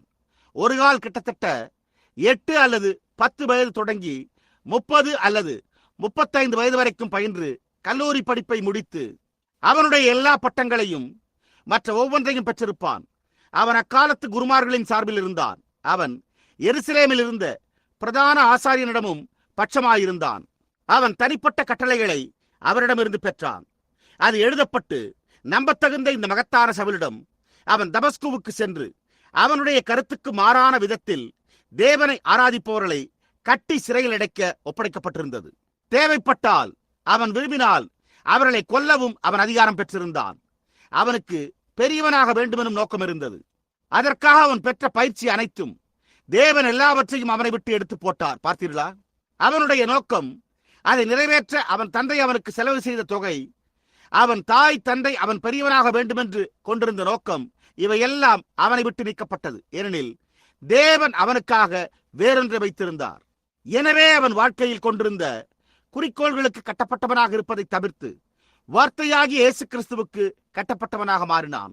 தமஸ்குவுக்கு போகும்படி பவுலை மாற்றினது. பகல் வேளை சுமார் 11 மணிக்கு அவன் போய்க் கொண்டிருந்த போது அவன் கீழே வீழ்த்தப்பட்டான். அப்பொழுது, சவுலே, நீ ஏன் என்னை துன்பப்படுத்துகிறாய் என்று தன்னுடன் சொல்லுகிற ஒரு சத்தத்தை கேட்டான். அவன் அண்ணாந்து பார்த்தான். மேலே பார்த்தபோது அவன் யூதனாய் இருந்தபடியால் அந்த அக்கினி ஸ்தம்பம் இஸ்ரவேல் ஜனங்களை வழிநடத்தின கர்த்தர் என்பதை அறிந்து கொண்டான். ஏனென்றால் அதுவாகத்தான் அது இருந்தது என்பதை அவன் அறிந்திருந்தான். இதை ஞாபகம் கொள்ளுங்கள். இந்த யூதன் வேறொருவரையும் ஆண்டவரே ஏலோகிம் என்று அழைத்திருக்க மாட்டான். அவன் பயிற்சி பெற்ற மேதையானதால் அவர் யார் என்று திருப்தி கொள்ளாமல் அப்படி அழைத்திருக்கவே மாட்டான்.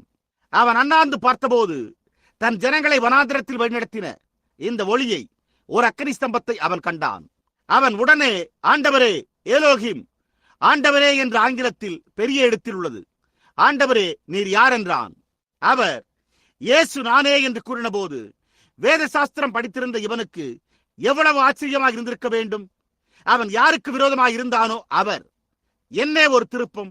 ஓ ஓ உயரிய குறிக்கோள்களை கொண்டிருந்த இந்த மனிதனுக்கு அவன் யாரை துன்பப்படுத்திக் கொண்டிருந்தான் என்று கேட்டபோது எவ்வளவு பயங்கரமான அதிர்ச்சியாக இருந்திருக்க வேண்டுமே. அவனுடைய ஆசைகள் அவன் செய்ய வேண்டும் என்று நியமிக்கப்பட்டிருந்த முக்கியமான காரியத்திலிருந்து அவனை தூர விலக்கி இருந்தன. அவர் இயேசு நானே என்று கூறினதை கேட்டபோது இந்த அப்போஸ்தலனுக்கு அது எவ்வளவு பெரிய அதிர்ச்சியாக இருந்திருக்க வேண்டும். அவன் துன்பப்படுத்திக் கொண்டிருந்த அதே ஒருவர், நீ என்னை ஏன் துன்பப்படுத்துகிறாய் என்றார். இங்கு மற்றொரு சிறு மேற்கோளை நாம் பதியும்படி கூறலாம். அதாவது, சபையை பரிகாசம் செய்கிறவர்கள் உண்மையில் சபையை பரிகாசம் செய்யவில்லை, அவர்கள் இயேசுவையே பரிகாசம் செய்கிறார்கள் என்பதை நீங்கள் புரிந்து கொள்ளலாம். ஏன் என்னை துன்பப்படுத்துகிறாய்? நுண்ணறிவு படைத்த பவுல் அவன் இந்த கூட்டத்தினரை துன்புறுத்தினதன் மூலம் அவன் சேவிப்பதாக உரிமை கோரின அந்த தேவனை துன்புறுத்தினான் என்பதை அவனால் எப்படி நம்ப முடிந்திருக்கும்? இதை அதிகமாக விளக்க அவசியமில்லை என்று நான் எண்ணுகிறேன். நான் இங்கே கூறுவதன் அர்த்தத்தை புரிந்து கொள்ள நாம் அனைவரும் நன்கு பயிற்சிக்கப்பட்டிருக்கிறோம் என்று நான் எண்ணுகிறேன். அதே காரியம்தான் இன்றைக்கும் நடந்து கொண்டிருக்கிறது. பவுல் அறியாமையின் காரணமாக இருப்பினும் அவன் புத்திசாலி, சாமர்த்தியம் உள்ளவன். அவன் துன்பப்படுத்தின படிப்பில்லாத கலிலேயர்களை காட்டிலும் மிகவும் சாமர்த்தியம் உள்ளவன்.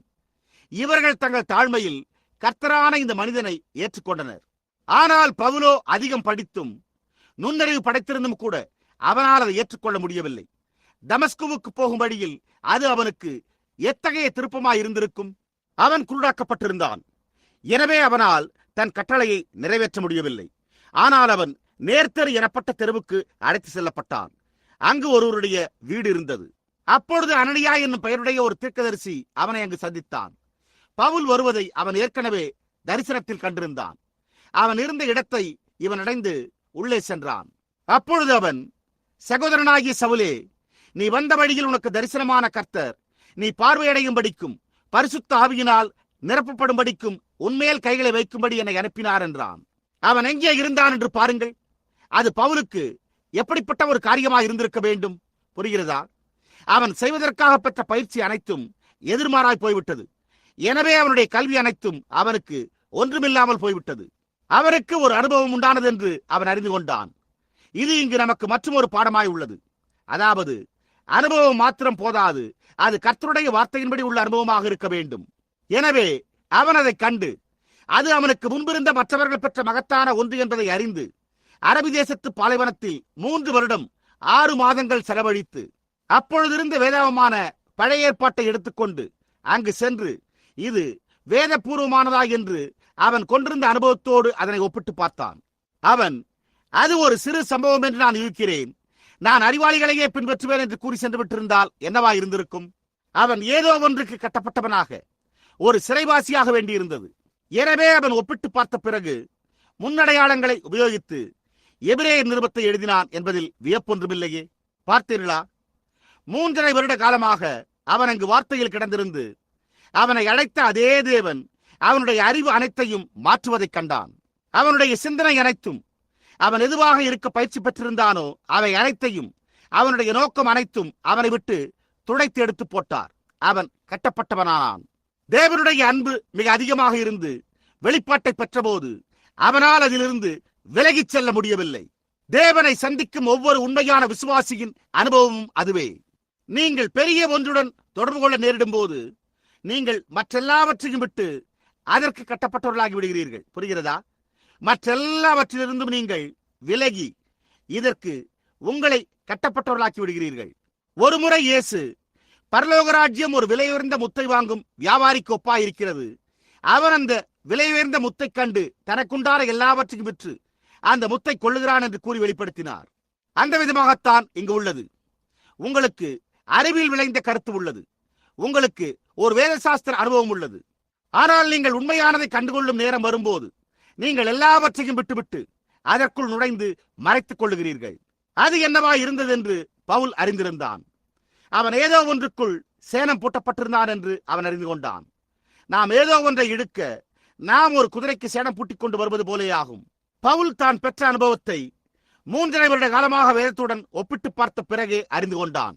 தேவன் அவனை பரிசுத்த ஆவியின் மூலம் தெரிந்து கொண்டார். அவனுக்கு சேணம் பூட்டினார் என்பதை தெளிவாக உணர்ந்தான். அவனுடைய அனுபவத்தின் மூலம் புறஜாதிகளின் முன்னால் சுவிசேஷத்தை எடுத்துக் கொண்டு வர வேண்டும் என்று பரிசுத்த ஆவியானவரே அவனுக்கு சேணம் பூட்டினார். இன்றைக்கு கிறிஸ்துவின் ஊழியக்காரர் என்னும் முறையில் நாமும் கூட சேணம் பூட்டப்பட்டு இணைக்கப்பட்டுள்ளோம்.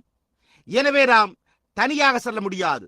நாம் அதனால் உள்ளே கொண்டு வரப்பட்டு நாம் வார்த்தைக்கு சேணம் பூட்டப்பட்டுள்ளோம். யார் என்ன கூறினாலும் கவலை இல்லை. நீங்கள் அதற்கு சேணம் பூட்டப்பட்டிருக்கிறீர்கள். அதில் ஏதோ ஒன்றுள்ள காரணத்தால் அதிலிருந்து நீங்கள் விலகிச் செல்ல முடியாது. நீங்கள் பரிசுத்த ஆவியினால் அதனுடன் நுகத்தில் பிணைக்கப்பட்டிருக்கிறீர்கள். அது வார்த்தையுடன் உங்களை நுகத்தில் பிணைத்திருக்கிறது. யார் என்ன கூறினாலும் கவலைப்பட வேண்டியதில்லை. அது வார்த்தையாய் உள்ளது. அதனோடு எப்போதும் சேணம் பூட்டப்பட்டு கொண்டு வரப்பட்டு அதனுடன் நுகத்தில் இணைக்கப்பட்டிருக்கிறீர்கள். அவன் பரிசுத்த ஆவியை கொண்டு வார்த்தைக்கு சேணம் பூட்டப்பட்டான். அவன் அங்கே அரபி தேசத்து பாலைவனத்தின் பின்பக்கத்தில் கற்றுக்கொண்டான். அவனுடைய எல்லா பழைய காரியங்களும் அனுபவங்களும் லட்சியமும் அவனிலிருந்து அந்த காரியங்கள் களையப்பட்டன. அவ்வாறே நாமும் முதலில் களையப்பட வேண்டும் என்று இன்று நாம் கண்டறிகிறோம். ஜனங்கள் களையப்பட விரும்புகிறதில்லை. மெத்தோடிஸ்ட் சகோதரன் தன் மெத்தோடிஸ்ட் போதகத்தை சிறிது பற்றிக்கொள்ள விரும்புகிறான். அதுபோல பாப்டிஸ்ட் சகோதரனும் தன் பாப்டிஸ்ட் போதகத்தை சிறிது பற்றிக்கொள்ளவே விரும்புகிறான். புரிகிறதா? ஆனால் நீங்கள் முற்றிலுமாக அவைகளிலிருந்து களையப்பட்டு புதிதாக மறுபடியும் பிறந்து பரிசுத்த ஆவி உங்களை வழிநடத்துவது போல் அங்கிருந்து தொடங்க வேண்டும். பாருங்கள், இப்பொழுது என் தகப்பனார் போதகரோடு சபையில் கைகுலுக்கின போது இதை பெற்றுக்கொண்டார் என்று அவரே கூறினார். அவர் ஒரு விசுவாசமுள்ள சபை உறுப்பினர் என்று நீங்கள் சொல்ல முடியாது. அது அவருடைய இனத்துக்கு சரியா இருந்திருக்கலாம். ஆனால் நாமோ வேறு இனத்தை சேர்ந்தவர்கள். புரிகிறதா? இப்பொழுது நாம் இந்த நாளில் வேதாகம முறைகளுக்கு திரும்பி வர வேண்டும். ஆசாரியரும் கூட சேணம் பூட்டப்பட்டிருந்தனர். ஆனால் நீங்கள் பாருங்கள், அவர்கள் வேறொரு யுகத்தை அடைந்த போது பழைய சேணத்தை களைந்து புது சேணத்தை பூட்டிக் கொள்ள அவர்கள் தவறிப்போயினர். அதே காரியத்தை இன்றைக்கு நாம் கண்டறிகிறோம். நாம் சபை காலங்களை பற்றி பேசின போது நிரூபித்தபடி நாம் ஸ்தாபனங்களின் காலத்தை கடந்து வந்தோம். ஆனால் நாம் இப்பொழுது ஒரு அடிமையாய் இராத காலத்திற்கு வந்துள்ளோம். இங்கே பரிசுத்த ஆவியானவரே இறங்கி வந்து தம்மை ரூபகாரப்படுத்தி தம்மை தெரிய பண்ணி அவர் வாக்களித்த ஒவ்வொரு வாக்குதத்தையும் நிறைவேற்றிக் கொண்டு வருகிறார். ஓ, என்னே ஒரு மகத்தான நேரம்! அவன் அதை அறிந்திருந்தான். வேறொரு காரியம், அவன் சேணம் பூட்டப்பட்டு இதற்கு கொண்டு வரப்பட்ட பிறகு அவனால் வேறெங்கும் செல்ல முடியாது என்பதை அவன் அறிந்திருந்தான். ஆனால் அதே சமயத்தில் அவன் போக விரும்பினாலும் கூட அவன் போக முடியாதிருந்தது. அவன் பெரியவனாக வேண்டுமெனும் குறிக்கோள் அவன் வரும்படி அடைக்கப்பட்டிருந்த சகோதர மத்தியில் அவன் போக தூண்டினாலும் அவன் வேறொன்றை செய்ய ஆவியில் நெருக்கப்பட்டான். அவன் தனக்கு சொந்தமானவனாய் இருக்கவில்லை. யாராவது ஒருவர் அவனிடம், சகோதரன் சவுலே, சகோதரன் பவுலே, நீ இங்கு வர வேண்டும் என்று நாங்கள் விரும்புகிறோம். ஏனென்றால் நாங்கள் மிகப்பெரிய சபையை உடையவர்களாய் இருக்கிறோம். நாங்கள் அதிக எண்ணிக்கை கொண்ட சபை உடையவர்களாய் இருக்கிறோம். உங்களுக்கு நிறைய காணிக்கை முதலீடு கிடைக்கும் என்று கூறியிருக்கக்கூடும். அவன் ஆவியில் நெருங்கி ஏவப்பட்டு, இங்கு எனக்கு ஒரு சகோதரன் இருக்கிறார், நான் அங்கு சென்று இந்த சகோதரனை இரட்சிப்புக்குள் கொண்டு வர வேண்டும், அவரை கத்திரத்தில் கொண்டு வர விரும்புகிறேன் என்று அவன் நினைத்திருப்பான். ஆனால் அதே சமயத்தில் வேறெங்கோ செல்லும்படி ஆவியானவர் அவனை நெருக்கி ஏவினார். அவன் ஒரு சிறைவாசியாக இருந்தான். சரியாக, ஓ தேவரே, எங்களை அது போன்ற சிறைவாசிகளாக்கி எங்களுடைய சொந்த சுயநல குறிக்கோள்களில் இருந்தும் எங்களுடைய சொந்த தீர்ப்புகள் எங்களுடைய சிறந்த சிந்தனைகளின் வழியிலிருந்து விடுபட்டு இயேசு கிறிஸ்துவினால் கட்டப்பட்டவர்களாய் இருக்க செய்யும். நான் இயேசு கிறிஸ்துவுக்கு ஒரு சிறைவாசியாய் இருக்கிறேன் என்பதே ஒரு மகத்தான வாக்குமூலம் என்று நான் கருதுகிறேன். ஞாபகம் கொள்ளுங்கள், அவரே வார்த்தை. புரிகிறதா? யார் என்ன நினைத்தாலும் கவலைப்பட வேண்டியதில்லை. அது வார்த்தையாயுள்ளது. புரிகிறதா? நீங்கள் வார்த்தைக்கு ஒரு சிறைவாசியாய் இருந்தால் எந்த ஸ்தாபனமும் உங்களை அதிலிருந்து விலகச் செய்ய முடியாது. அது வார்த்தை. அதற்கு நீங்கள் கட்டப்பட்டவர்களாய் இருக்கிறீர்கள், அவ்வளவுதான். அது செயல்படுகிற விதமாகவே நீங்களும் நடந்து கொள்ள வேண்டும். அவன் போக விரும்பின குறிப்பிட்ட இடங்களுக்கு அவனால் செல்ல முடியவில்லை. காரணம் ஏன்? பரிசுத்த ஆவி அவனை தடை செய்தார். அநேக சமயங்களில் பவுல் ஒரு இடத்துக்கு போக நினைத்து, அங்கு எனக்கு ஒரு பெரிய கூட்டம் நடக்க ஏது உண்டு என்று எண்ணின போது ஆவியானவரோ அவனை போக விடவில்லை என்பது உங்களுக்கு நினைவிருக்கும். பவுல் ஒரு சிறைவாசியா இருந்தார் என்பதை அது தெளிவாக எடுத்துக்காட்டி நிரூபிக்கிறது அல்லவா? இயேசு கிறிஸ்துவுக்கு ஒரு சிறைவாசி. ஆவியினால் அவருடைய வார்த்தைக்கு சேனம் பூட்டப்பட்டான். ஓ, அது எனக்கு பிரியம். அவன் கட்டப்பட்டிருந்தான். அவன் தேவனுடைய சித்தத்தை செய்ய, அதை மாத்திரம் செய்ய ஒரு சங்கிலியால், அன்பு என்னும் விலங்கிடப்பட்ட சங்கிலிகளினால் கட்டப்பட்டிருந்தான். அவன் ஒரு சிறைவாசியாயிருந்தான். அவன் அன்பின் விலங்கிடப்பட்ட சங்கிலிகளில் இருந்தான். அவன் கிறிஸ்துவுடன் நுகத்தில் இருந்தான். அவன் வேறு எதனோடும் நுகத்திலே பிணைக்கப்பட முடியாது. அவரோடு அவன் நுகத்தில் பிணைக்கப்பட்டிருந்தான். அவர் அவனை எங்கு வழிநடத்தினாரோ அங்கு செல்ல வேண்டியவனாயிருந்தான். அவனுக்கு பாதையின் இப்பக்கமும் அப்பக்கமும் பசுமையாய் காணப்பட்ட போதிலும் அவனால் அங்கு செல்ல முடியவில்லை. தலைவரும் நுகமும் சென்ற பாதையிலே அவன் செல்ல வேண்டியதாயிருந்தது. ஓ, பிரென்னாம் கூட்டத்தினராகிய நாம் இன்றிரவு நம்முடைய சொந்த சுயநலத்தையும் நம்முடைய சொந்த குறிக்கோள்களையும் கைவிட்டுவிட்டு நம்மை முழுவதும் அர்ப்பணித்து அவருடன் நுகத்தில் இணைக்கப்பட்டு கட்டப்பட்டவர்களாக முடிந்தால் நலமாயிருக்குமே. உலகத்தில் உள்ள மற்றவர் என்ன நினைத்தாலும், உலகத்தில் உள்ள மற்றவர்கள் என்ன செய்தாலும் கவலைப்பட வேண்டியதில்லை.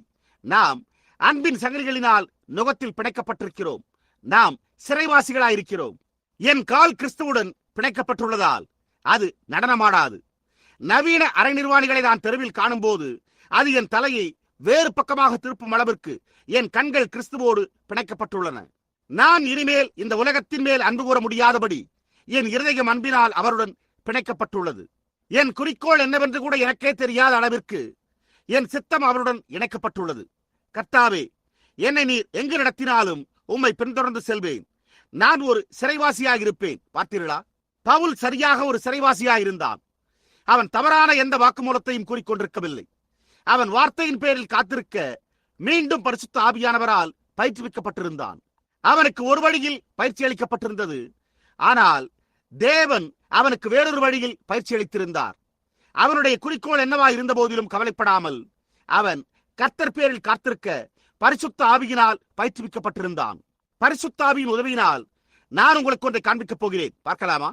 இப்பொழுது நாம் உதாரணமாக ஒன்றை எடுத்துக்கொள்வோம். ஒரு நாள் பவுலும் சீலாவும் ஒரு குறிப்பிட்ட நகரில் இருந்த தெருவின் வழியாக வந்து கொண்டிருந்தனர். அங்கு அவர்களோ ஒரு எழுப்புதல் கூட்டத்தை நடத்தி கொண்டிருந்தனர். அப்பொழுது பிசாசு பிடித்த ஒரு பெண் பவுலை பின்தொடர்ந்து சத்தமிட்டுக் கொண்டே வந்தாள். அந்த பெண்ணில் இருந்த பொல்லாத ஆவியை கடிந்து கொண்டு அவளை விட்டு வெளியே வரும்படி கட்டளையிட அப்போஸ்தலன் என்னும் முறையில் அவனுக்கு அதிகாரம் இருந்தது என்று பவுல் அறிந்திருந்தார் என்பதில் சந்தேகமே இல்லை. ஆனால் நீங்கள் கவனித்தீர்களா? அவன் ஒவ்வொரு நாளும் காத்திருந்த போது திடீரென்று பரிசுத்த ஆவியானவர் அவனிடம் பேசினார். அப்பொழுது அவர் இதுதான் அந்த நேரம் என்று கூறினார். அப்பொழுது பவுல் அசுத்தாவியே அவளை விட்டு வெளியே வா என்று கூறினான். புரிகிறதா? பாருங்கள், அவன் கர்த்தருக்கு காத்திருக்க அறிந்திருந்தான். அங்குதான் இன்று அநேகர் வார்த்தையின் பேரில் நிந்தையை வருவிக்கின்றனர். அவர்கள் தங்கள் சுய ஆசைகளுடன் செல்கின்றனர். அதன் விளைவாக எத்தனை எழுப்புதல்கள் தோல்வியடைந்துள்ளன. ஏனென்றால் கர்த்தர் என்ன கூறுகிறார் என்று அறிந்து கொள்ள சுவிசேஷகன் காத்திருக்கிறதில்லை. அவர்களில் சிலர் இங்கு வாருங்கள் என்று அழைத்தால் அவர்கள் உடனே அங்கு சென்று விடுகிறார்கள். ஏனெனில் அவர்களுடைய சங்கம் போய்விடுங்கள் என்று உத்தரவிடுகிறது. பரிசுத்த ஆவியானவர் அதற்கு மாறாக கூறியிருப்பார். இருப்பினும் அந்த மனிதனுக்கு மாகாண போதகர் அல்லது மற்ற யாரோ ஒருவர் அல்லது ஒரு உதவிக்காரர் அல்லது ஒரு பேராயர் அல்லது ஏதோ ஒரு காரியம் நீ போக வேண்டும் என்று இழுக்கிறது. அதே சமயத்தில் அங்கு போகக்கூடாது என்று அவனுக்கு நன்கு தெரியும். ஏனெனில் பரிசுத்த ஆவி இங்கே போ என்கிறார். புரிகிறதா? அவர் தன் ஸ்தாபனத்துடன் நுகத்தில் பிணைக்கப்பட்டிருக்கிறார். அவர் ஸ்தாபனத்துக்கு ஒரு சிறைவாசியாயிருக்கிறார். ஆனால் அவர் கிறிஸ்துவுடன் நுகத்தில் பிணைக்கப்பட்டிருந்தால் அப்பொழுது அவர் பரிசுத்த ஆவியினால் வழிநடத்தப்படுவார். புரிகிறதா? அவர் இயேசுவினால் பிணைக்கப்பட்ட ஒரு சிறைவாசியாவார். அப்பொழுது யார் என்ன கூறினாலும் அது எந்த வித்தியாசத்தையும் உண்டு பண்ணாது. அது ஒரு சத்தமிடுகிற வெண்கலம் போலவும் ஓசையிடுகிற கைத்தாளம் போலவும் இருக்கும். அவர் தேவனுடைய சத்தத்துக்கு மாத்திரமே செவி கொடுத்து அவர் வெளிப்படும் போது மாத்திரமே அவர் பேசுவார். அவர் வேறொன்றையும் பேச மாட்டார். யாராவது ஒருவர் ஓ ஓ சகோதரன் ஜோன்ஸ் என்று கூறினாலும், சகோதரன் ராபர்ட்ஸ் அல்லது வேறு யாரோ ஒருவர் என்பார்களானாலும் அல்லது இன்றைக்கு நமது தேசத்தில் உள்ள டாமி ஹிக்ஸ் அல்லது ஓரல் ராபர்ட்ஸ் அல்லது டாமி ஆஸ்பான் போன்ற பெரிய மனிதர்கள், அந்த பெரிய சுவிசேஷர்களில் சிலர் கூறினாலும் சரி, யாராவது ஒருவர், டாமி இங்கு வாருங்கள், நீங்கள் தேவனுடைய மகத்தான மனிதர், அல்லது ஓரல், என் மாமா அங்கு வியாதியாய் கட்டுண்டு கிடக்கிறார், அவர் சுகவீனமாயிருக்கிறார், நீங்கள் வர வேண்டும் என்று நான் விரும்புகிறேன், அவரை சுகப்படுத்த உங்களிடம் வல்லமை உண்டு என்று நான் நம்புகிறேன் என்று கூறுகிறார் என்று வைத்துக் கொள்வோம். புரிகிறதா? ஒரு கால் பரிசுத்த ஆவி அவரிடம் இப்பொழுது போக வேண்டாம் என்று கூறியிருக்கக்கூடும். ஆயினும் அதே சமயத்தில் அந்த மனிதனிடம் அவர் கொண்டுள்ள நட்பின் நிமித்தம் அவர் அவருடன் செல்ல கடமைப்பட்டிருக்கிறார். அவர் அப்படி போகாவிட்டால் அந்த மனிதனுக்கு சத்துருவாகி விடுகிறார். அந்த மனிதன் அவர் இன்னாரிடம் சென்று அந்த பிள்ளைக்கு அல்லது அந்த பையனை சுகமாக்கினார், அவர் அதை செய்தது எனக்கு தெரியும், பாருங்கள், நான் அநேக ஆண்டுகளாக அவர் நண்பராக இருந்தும் கூட என்னுடைய இடத்திற்கு வரமாட்டேன் என்கிறார் என்று கூறுவார். ஆனால் அவர் பரிசுத்த ஆவியினால் அங்கு போக வேண்டாம் என்று தடை செய்யப்பட்டார். அவர் தேவனோடு நுகத்தில் பிணைக்கப்பட்டிருந்தால் அப்பொழுது அவர் அங்கு போகாமல் இருப்பது நல்லது. அவருடைய நண்பரை அவர் நேசிக்கிறார், இருப்பினும் பரிசுத்த ஆவியினால் வழிநடத்தப்பட்டால் மாத்திரமே அங்கு செல்வது நல்லது. இல்லாவிட்டால் அவர் செல்வதில் ஒரு பிரயோஜனமும் இல்லை. அந்த அனுபவம் எனக்கு எத்தனையோ முறை உண்டாயிருக்கிறது. பவுல் என்ன செய்ய வேண்டும் என்று பரிசுத்த ஆவி கூறும் வரைக்கும் அவன் காத்திருந்தான். பரிசுத்த ஆவிக்காக காத்திருங்கள் என்று கூறப்பட்டுள்ளது. ஒரு இரவு அவன் நின்று பிரசங்கித்துக் கொண்டிருந்தான். அவன் அங்கு நடந்து சென்ற போது கால்கள் வழங்காத ஒரு மனிதனை அவன் கண்டான். திடீரென்று ஆவியானவர் அவனிடம் பேசினார். அப்பொழுது அவன், நான் காண்கிறேன் என்றான். எப்படி? ஒரு தீவில் அவர்களுக்கு கப்பல் சேதம் ஏற்படும் என்று அவன் கண்ட அதே விதமாகவே. புரிகிறதா? நீ சுகம்பெற உனக்கு விசுவாசம் உண்டு என்று நான் காண்கிறேன், எழுந்து காலொன்றினில், இயேசு கிறிஸ்து உன்னை குணமாக்கினார். பார்த்தீர்களா? அங்குதான் காரியமே உள்ளது. அவன் பிணைக்கப்பட்டிருந்தான். அவன் ஒரு வாரம் எழுப்புதல் கூட்டம் நடத்தியும் ஒன்றும் நடக்கவில்லை. ஆனால் அதே சமயத்தில் பரிசுத்த ஆவி உரைக்கும் வரைக்கும் அவன் காத்திருந்தான். புரிகிறதா? அவன் அந்த முறையீட்டிற்கு இணைக்கப்பட்டிருந்தான். நீங்கள் சகோதரன் பிரணாமே, நீங்கள் ஞாயிற்றுக்கிழமை கூறினதற்கு இப்பொழுது முரணாக கூறுகிறீர்களே, இவ்வளவு காலமாக காத்திருந்ததை குறித்து எனலாம். ஆனால் பரிசுத்த ஆவியானவர் தாமே என்னிடம் வழியில் பேசி உன்னை வியாதிஸ்தரிடத்திற்கும் பாதிக்கப்பட்டவர்களிடத்திற்கும் அனுப்புகிறேன் என்றார் என்பதை நினைவில் கொள்ளுங்கள். புரிகிறதா? அது பரிசுத்த ஆவிக்கு கீழ்ப்படிதல். நிச்சயமாக அவர் நான் போயதை செய்யும்படி கட்டளையிடும் வரைக்கும் நான் போகவில்லை. நான் கர்த்தர் உரைக்கிறதாவது என்பது எனக்கு கிடைக்கும் வரையில் கர்த்தர் உரைக்கிறதாவது என்பதற்காக காத்துக் கொண்டிருந்தேன். இப்பொழுது அது வித்தியாசமாய் உள்ளது. புரிகிறதா? இப்பொழுது அது ஒரு வித்தியாசத்தை உண்டு பண்ணுகிறது. ஆம், அவன் கர்த்தருடைய வார்த்தைக்காக காத்திருந்தான். தேவனுடைய கட்டளையை செய்யவே ஆவியானவர் அவனை வற்புறுத்தினார். அவன் அப்பொழுது இயேசு கிறிஸ்துவின் சிறைவாசியானான். நண்பர்களே, நாம் மட்டும் சிறைவாசிகளாகிவிட்டால் நலமாயிருக்குமே. இங்கு உஷ்ணமாய் உள்ளது என்று நான் அறிவேன். ஆனால் நீங்கள் விரும்பினால் நான் இன்னும் வேதத்தில் உள்ள 2 பேர்களை குறிப்பிட விரும்புகிறேன். இங்கு 6 அல்லது 8 பேர்களை எழுதி வைத்திருக்கிறேன். ஆனால் நான் இன்னும் மற்றொரு இல்லை, 2 பேருடைய பாத்திரங்களை மாத்திரமே குறிப்பிட விரும்புகிறேன். நாம் மோசேயின் குணாதிசயத்தை எடுத்துக் கொள்வோம். அவன் விடுவிப்பவனாக பிறந்தான். அவன் விடுவிக்க பிறந்தவன் என்பதை அவன் அறிந்திருந்தான். ஆனால் மோசே குறித்து கூறுவதற்கு முன்பு நான் இந்த வாக்குமூலத்தை கூற விரும்புகிறேன். தேவன் எப்பொழுதுமே தனக்கு உண்மையாய் சேவிக்க மனதுடைய ஒருவனை தெரிந்து கொண்டு அவனை அவருடைய சிறைவாசியாக்குகிறார். ஒரு மனிதன் தனக்குள்ள சுயாசை அனைத்தும், அவனுக்குள்ள அனைத்தும், ஒவ்வொரு காரியமும், அவனுடைய ஜீவன், ஆத்துமா, சரீரம், சித்தம், சுயாசை அனைத்தும் ஒப்புவித்து வார்த்தையாகிய கிறிஸ்துவுக்கு முற்றிலும் கட்டப்பட்டவனாகி தேவனை சேவிக்க வேண்டும். நீங்கள் உங்கள் கருத்துக்கு மாறாக நடந்து கொள்ள வேண்டியிருக்கலாம். ஒரு கால் ஒரு குறிப்பிட்ட ஸ்தாபனம் உங்களை உயர்த்தி நீங்கள் பிரகாசிப்பதற்கென ஒரு பெரிய பதவியை கொடுக்கும் என்று நீங்கள் எண்ணக்கூடும். ஆனால் அதனால் நீங்கள் உங்களுக்கு என்ன கண்டடைகிறீர்கள்? சில நாட்கள் கழித்து நீங்கள் தோல்வியடைந்த நிலையில் உள்ளதை காண்பீர்கள். தேவன் தமக்கு கட்டப்பட்ட சித்தமுள்ள ஒருவனை பெரும் வரைக்கும் அவ்வாறு இருக்கும். தேவன் சிறைவாசிகளுக்காகவே நோக்கிக் கொண்டிருக்கிறார். அவர் எப்பொழுதுமே அதை செய்துள்ளார். நீங்கள் அதை வேத வாக்கியங்களினூடாக கண்டறியலாம். ஒரு மனிதன் எல்லாவற்றுக்கும் எதிராக கிறிஸ்துவுக்கு கட்டப்பட்டவனாக வேண்டும். எனவே கிறிஸ்துவை தவிர வேறு யாருடனும் தொடர்பு கொண்டிருக்க முடியாது. அது உங்களுடைய தகப்பன், உங்களுடைய தாய், உங்களுடைய சகோதரன், உங்களுடைய சகோதரி, உங்களுடைய கணவன், உங்களுடைய மனைவி, யாராயிருந்தாலும் சரி, நீங்கள் கிறிஸ்துவுடன் மாத்திரமே தொடர்பு கொண்டிருக்க வேண்டும். அப்பொழுது மாத்திரமே தேவன் உங்களை உபயோகிக்க முடியும். அது வரைக்கும் அவர் உங்களை உபயோகிக்க முடியாது.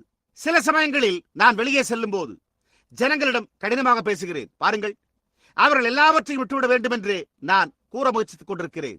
எங்காவது ஒரு இடத்தில் துவங்க வேண்டும். உதாரணமாக, சில சமயங்களில் பெண்கள் தங்களுடைய தலைமுடியை கத்தரித்து அவலட்சணமான உடைகளை உடுத்தி அதே சமயத்தில் கிறிஸ்தவர்கள் என்று கூறி வருவதற்கு எதிராக கூக்குரலிட வேண்டியதாய் உள்ளது. நீங்கள் அது சிறிய காரியம் எனலாம். பாருங்கள், நீங்கள் எங்காவது ஒரு இடத்தில் துவங்க வேண்டும். எனவே நீங்கள் இங்கே உங்களுடைய சிறு காரியங்களில் தொடங்குங்கள். புரிகிறதா? உலக பிரகாரமான பார்வைகளை விட்டுவிட்டு கிறிஸ்துவுக்கு ஒரு சிறைவாசியாக மாறுங்கள். அதன் பிறகு ஒவ்வொன்றாக விட்டுவிட்டு முடிவில் கடைசியான காரியத்தை விட்டொடித்து விடுங்கள். அப்பொழுது நீங்கள் ஒரு சிறைவாசியாகிறீர்கள். அவருடைய பிடியில் நீங்கள் வந்து விடுவீர்கள். அவர் உங்களை தமது பிடியில் கொண்டிருப்பார். இப்பொழுது மோசே இஸ்ரவேல் ஜனங்களை விடுவிக்க பிறந்தவர் என்று அறிந்திருந்தான். அவன் அதை அறிந்தே இருந்தான். மோசேக்கு இருந்த ஆசையை கவனித்தீர்களா?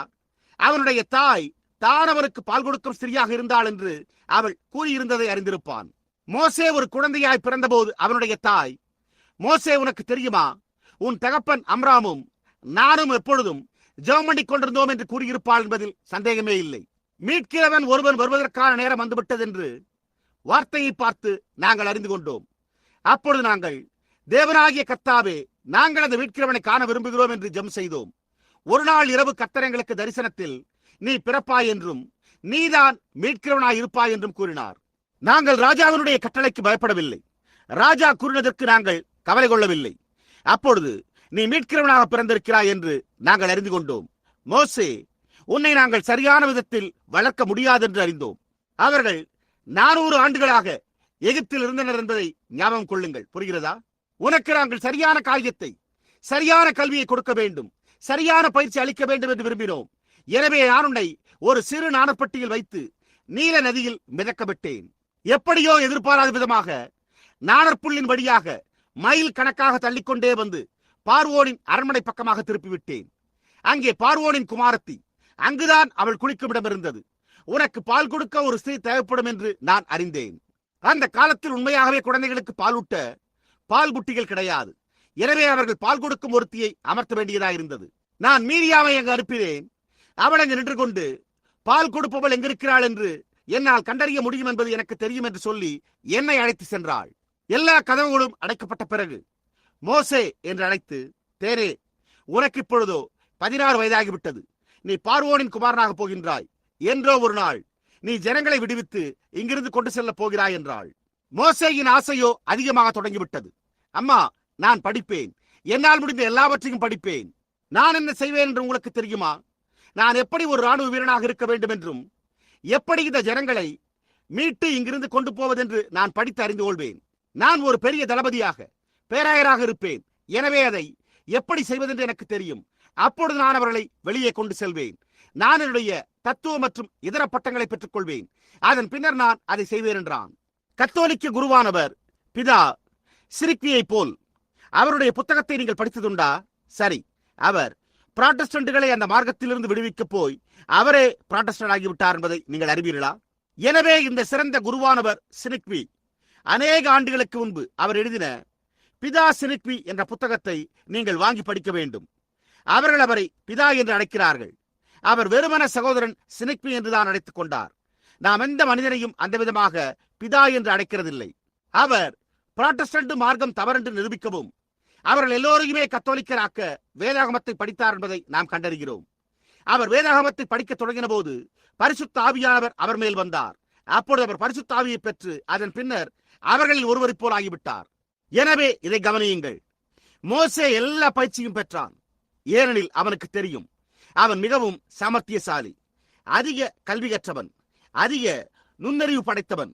எனவே யாருமே, அதாவது அவனால் எகிப்தியருக்கும் கூட கற்றுத்தர முடிந்தது. அவனால் அவர்களுடைய மனோதத்துவ நிபுணருக்கு கற்றுத்தர முடிந்தது.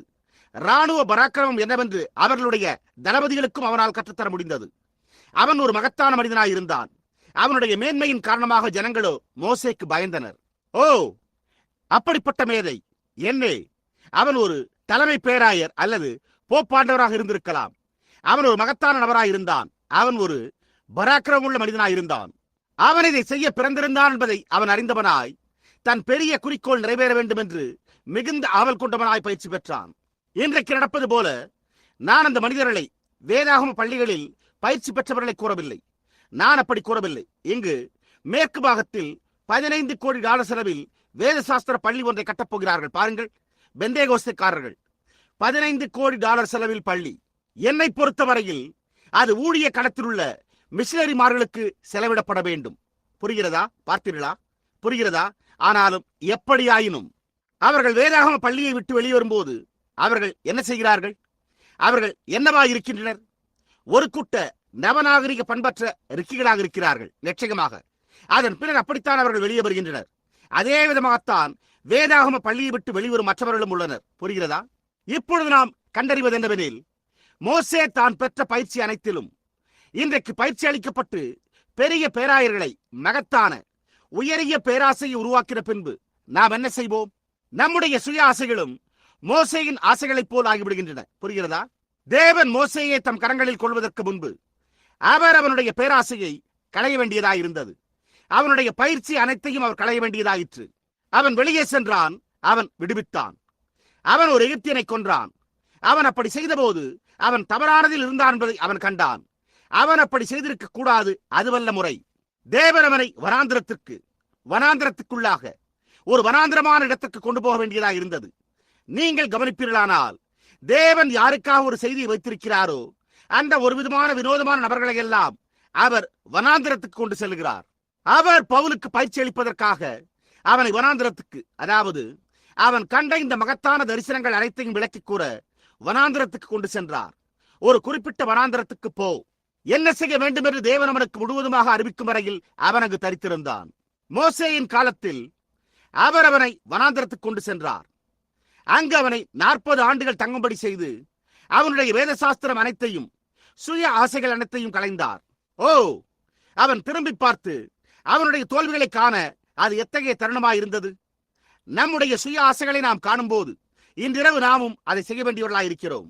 சுகமளிக்கும் கூட்டங்களை கவனித்து சில ஆண்டுகளுக்கு முன்பு தொடங்கி தேவன் வியாதியஸ்தருக்கு சுகமளிக்க தொடங்கினாரா என்பதை பாருங்கள். ஒவ்வொருவரும், ஒவ்வொரு ஸ்தாபனமும் சுகமளிக்கும் வரம் பெற்றவர் தங்கள் ஸ்தாபனத்தில் சேர மறுத்த காரணத்தால் அவர்கள் தங்களுக்கென சுகமளிக்கும் ஒருவரை பெற விளைந்தனர்.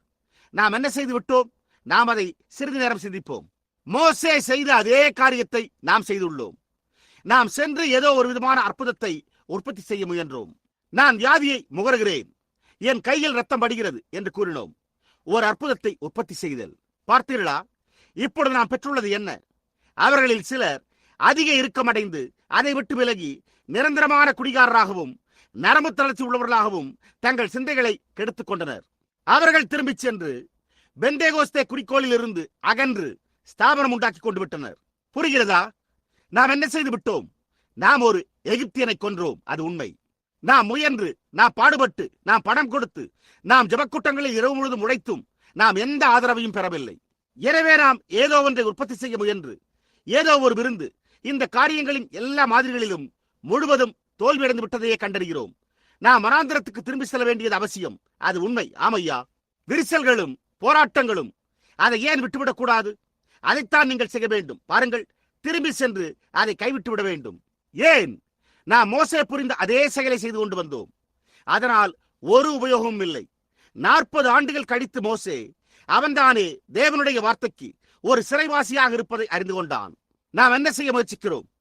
தேவன் நம்மை குறித்து கூறியுள்ள இந்த மகத்தான காரியங்களின் எல்லா வெளிப்படுத்தலுமான நாம் எப்படி மறுபடியும் பிறக்க வேண்டும், நாம் எப்படி பரிசுத்தாவை பெற்றுக்கொள்ள வேண்டும், இயேசு கிறிஸ்துவின் நாமத்தினால் ஞானஸ்தானம் பெற்றுக்கொள்ள வேண்டும் என்பது போன்ற சத்தியங்கள் எடுத்துரைக்கப்பட்ட போது இந்த மகத்தான ஆசீர்வாதங்கள் உண்டாயின.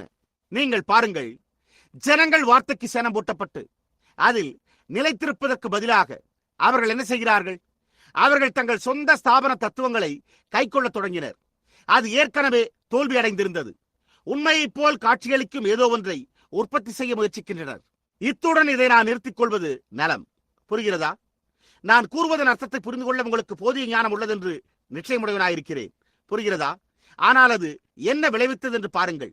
அதை சிந்தித்து பாருங்கள். இன்றிரவு நாம் என்ன பெற்றுள்ளோம்? முழுவதும் ஸ்தாபனங்களால் நிறைந்த ஒரு தேசத்தையே. அவர்கள் வேத வசனங்களை மறுதலித்து பரிசுத்தாவியின் ஜீவனை மனோதத்துவத்தினால் மனதில் உள்ள ரகசியங்களை அறிந்து கொள்ளுதல் என்று நினைக்கிறார்கள். அப்படிப்பட்டவர்களை அவர்கள் சபைக்குள் அனுமதிக்க மறுத்து, பரிசுத்த ஆவியானவர் வெளிப்படுத்தி வேதபூர்வமானது என்று நிரூபித்த சர்பத்தின் வித்து, நித்திய பாதுகாப்பு போன்றவைகளை பிரசங்கிக்க அனுமதி அளிப்பதில்லை. அது தவறு என்று என்னிடமிருந்து நிரூபிக்க நான் சவாலுக்கு மேல் சவாலிட்டிருக்கிறேன். அவர்கள் எதை பெற்றிருக்கிறார்கள்? லூத்தரும் மற்றவர்களும் பெற்றிருந்த அதே காரியத்தையே பாருங்கள். எகிப்தியனை கொன்று போடுதல். அது என்னவாயிருந்தது? ஒரு கால் அதுவோ ஒரு மனிதனை தன் திருட்டுத்தனத்திலிருந்து திருப்பி இருக்கக்கூடும், அல்லது தன் மனைவிக்கு உண்மையாய் வாழும்படி செய்திருக்கக்கூடும். ஆனால் நீங்கள் அவரை என்ன செய்து விட்டீர்கள்? எங்கள் ஸ்தாபனத்தை சேர்ந்து கொள்ளுங்கள் என்று கூறி ஒரு சபை அங்கத்தினராக்கி விட்டீர்கள். பார்த்தீர்களா? மோசே தான் பெற்றிருந்த 40 ஆண்டு கால பயிற்சியின் வெற்றியாய் மரித்து நாற்றமெடுத்த ஒரே ஒரு மனிதனை மாத்திரமே சுட்டி காண்பிக்க முடிந்தது. மரித்து அழுகி நாற்றமெடுத்த ஒரே ஒரு எகிப்தியனை. இன்றிரவும் ஏறக்குறைய அதே விதமாய் உள்ளது. இதுவரை நடைபெற்றுள்ள எழுப்புதல் கூட்டங்களின் அவ்வாறு அழைக்கப்படுகின்ற அதன் விளைவாக நாம் சுட்டிக்காட்டக்கூடிய ஒன்றே ஒன்று, எகிப்தின் இரவை குறித்து எவ்வாறு ஆப்பிரிக்க பழங்குடியினர் அறிய முடியவில்லையோ அவ்வாறே தேவனை அறியாத நாற்றமெடுத்த ஒரு கூட்ட சபை அங்கத்தினர்களை மாத்திரமே அது உண்மையே. அதாவது தேவனுடைய வார்த்தை குறித்து அவர்களிடம் கூறி பாருங்கள். அப்பொழுது அவர்களோ நான் அதை விசுவாசிக்கிறதில்லை என்பார்கள். மேலும் நீங்கள் என்ன கூறினாலும் நான் கவலைப்பட மாட்டேன், நான் அதை விசுவாசிப்பதில்லை என்கிறார்கள். பார்த்தீர்களா? புரிகிறதா? நாம் பட்ட சிரமங்கள், போராட்டங்கள் மற்றும் நாம் பெற்றுள்ள ஒவ்வொரு காரியத்தின் விளைவாய் சுட்டிக்காட்டக்கூடியதோ அந்த பயங்கரமான காரியமே. ஒரு கால் நாம் பெரிய வேதாம பள்ளியை பெற்று அதை சுட்டிக்காட்ட முடியும், ஆனால் அது மரித்துவிட்டது. நாம் ஒரு ஸ்தாபனத்தை சுட்டிக்காட்ட முடியும், அது மரித்துவிட்டது. அது நாற்றம் எடுத்துக் கொண்டிருக்கிறது. நாம் முதலில் எதை விட்டு வெளிவந்தோமோ அதுதானது. நாய் தான் கக்கினதை தினவும் பன்றி சேற்றிலே புரளவும் திரும்பி செல்வது போன்றது அது. ஒரே ஒரு மரித்த எகிப்தியன். யாராகிலும் மோசே பார், ஜனங்களுக்கான உணர்வையே நீ பெற்றிருக்கவில்லையா, நீ இதை செய்ய அழைக்கப்பட்டாய் என்று கூறியிருப்பார் என்பதில் சந்தேகமே இல்லை. மோசேயை அறிந்த யாராவது அதற்கென்று மோசே அழைக்கப்பட்டதை அவர் அறிந்திருப்பார். ஜனங்களின் மேல் கொண்டிருந்த பரிதாபத்தை இழந்து விட்டீர்களா? இல்லையா? பாருங்கள், பின்ன ஏன் நீங்கள் போய் அதை செய்யக்கூடாது? நீங்கள் ஏன் இதை செய்ய முயற்சிக்கூடாது? நீங்கள் ஏன் மற்றவர்களோடு கலந்து கொள்ளக்கூடாது? மோசே அங்கு எரிகிற முச்செடியின் அனுபவத்தை பெற்று, நான் ஆபிரகாமின் தேவனும் ஈசாக்கின் தேவனும் யாக்கோப்பின் தேவனுமாயிருக்கிறேன், என் வாக்குத்தத்தத்தை நினைவு கூறுகிறேன், நான் அவர்களை விடுவிக்க இறங்கி வந்துள்ளேன், அதை செய்ய நான் உன்னை அனுப்புகிறேன் என்னும் அந்த வார்த்தையை அது பிரகடனம் செய்யும் வரைக்கும் அவனிடத்தில் இருந்த மற்றெல்லாம் களையப்பட வேண்டியதாயிருந்தது. அதுதானது. அவன் வார்த்தையை கண்டான். அது ஜனங்களின் சுய ஆசையோ அல்லது ஜனங்களின் வாஞ்சையோ இல்லை. அதன் பிறகு மோசே என்னவானான்? அவன் எகிப்தியர்களை சந்திக்க விரும்பவில்லை. இந்த காரியத்தை அவன் இனி ஒருபோதும் சந்திக்க விரும்பவில்லை. ஆனால் அவன் ஒரு சிறைவாசியானான். ஆமேன். 40 வருடங்களாக அவனிடத்தில் இருந்தவை களையப்பட்டு அதன் பிறகு அவன் எரிகின்ற முச்செடியில் ஒரு சிறைவாசியாகிறான். தன்னுடைய அறிவுத்திறன் யாவற்றோடும் கூட மகத்தான மோசே. எகிப்தில் மோசே வார்த்தையிலும் செய்கையிலும் வல்லவனாய் இருந்தான் என்று வேதம் கூறுகிறது. அந்த வல்லமையான வேதசாஸ்திர நிபுணன் எரிகிற முச்செடியின் பிரசனத்தில் என்ன செய்தான் என்று கவனியுங்கள். அவன் தன்னுடைய இயலாமையை மாத்திரமே அறிக்கையிட்டான். அவன் தேவனுடைய உண்மையான நோக்கத்தை கண்டபோது அவன் அதை செய்ய இயலாது என்று அறிக்கையிட்டான். இருப்பினும் அவன் தன்னால் பெற முடிந்த வேதசாஸ்திரம் எல்லாவற்றிலும் பயிற்றுவிக்கப்பட்டிருந்தான். அவன் மிகச்சிறந்த பள்ளிகளில் பயிற்சி பெற்றான். ஆனால் அதே சமயத்தில் அக்கினி ஸ்தம்பம் அந்த முச்செடியில் தொங்கின போது அவனால் என்ன செய்ய முடிந்தது? அவன் என்னால் பேசவும் கூட முடியவில்லை என்று கூறினான். ஆண்டவரே, நான் போவதற்கு எம்மாத்திரம் என்றான். பார்த்தீர்களா? மோசே, உன் பாதரட்சைகளை கடத்தி போடு, உன்னோடு நான் பேச வேண்டும். உன்னுடைய பாதரட்சையை கடத்தி போடு, நீ தரையிலே மறுபடியும் சாஷ்டாங்கமாய் பணிந்து கொள், நான் உன்னிடத்தில் பேச வேண்டும். அவனால் பேச முடியவில்லையே. முடிவிலே தெரிந்து கொள்ளப்பட்ட ஒரு சிறைவாசியாக, தெரிந்து கொள்ளப்பட்ட ஒரு தீர்க்கதரிசியாக அந்த விதமாகவே பவுல் தெரிந்து கொள்ளப்பட்டான். மோசே மீட்கிறவனாக தெரிந்து கொள்ளப்பட்டான். முடிவிலே தேவன் தெரிந்து கொள்ளப்பட்ட தம் பிரஜையை அவருக்கென ஒரு சிறைவாசியாக்குகிறார். ஓ அல்லேலூயா! தேவனுடைய வார்த்தை அவனை போக சொன்னபோது மாத்திரமே அவன் போனான். என்னை அனுப்பினது யார் என்று சொல்லுவேன்? இருக்கிறேன் என்பவர் என்று கூறு. அதை நான் எப்படி செய்வேன்? நான் உன்னோடு கூட இருப்பேன். சரி ஆண்டவரே, நீர் சொன்னபடியே செய்வேன். இதோ நான் இருக்கிறேன். ஓஹோ, என்னே! அதுதான், அவன் ஒரு சிறைவாசியாயிருக்கிறான். அவன் தன்னுடைய மேலான சிந்தனைக்கு விரோதமாக செல்கிறான். அவன் இராணுவத்தை கட்டளையிட்டு நடத்த பயிற்சி பெற்றிருந்தான். உருவின பட்டயங்களை மேலே நோக்கியவாறு எதிர்த்து போரிட, அதாவது எல்லா ரதங்களும் ஒழுங்காக சென்று ஈட்டிகளால் தாக்க கட்டளையிட அவ்வாறு புறப்பட்டு செல்ல பயிற்சி பெற்றிருந்தான். அப்படித்தான் அதை கைப்பற்ற அவன் எண்ணம் கொண்டிருந்தான். அதுவே அவனுடைய பயிற்சியாயிருந்தது. ஆனால் அவன் கர்த்தரிடம், நான் எதை உபயோகிக்க வேண்டும் என்று கேட்டான். அவர், உன் கையில் என்ன இருக்கிறது என்றார். ஒரு கோல் என்றான். சில சமயங்களில் தேவன் மனித அறிவுக்கு கேலித்தனமாய் காணப்படும் காரியங்களை செய்கிறார். புரிகிறதா? அவனுடைய கையில் ஒரு கோல் இருந்தது. கண்ண மீசையோ தொங்கிக் கொண்டிருந்தது. 80 வயது வயோதிகன். தன் மனைவியை கழுதையின் மேல் ஏற்ற அவளோ குழந்தையை அவளுடைய இடுப்பில் வைத்துக் கொண்டாள். வயோதிக தசைகள் தொங்கிக் கொண்டிருந்த கரத்தில் ஒரு கோலை பிடித்துக் கொண்டு அப்படியே தலை நிமிர்ந்து நடந்தான். ஏனென்றால் அவன் கர்த்தர் உரைக்கிறதாவது என்பதை கொண்டவனாயிருந்தான். ஏன்?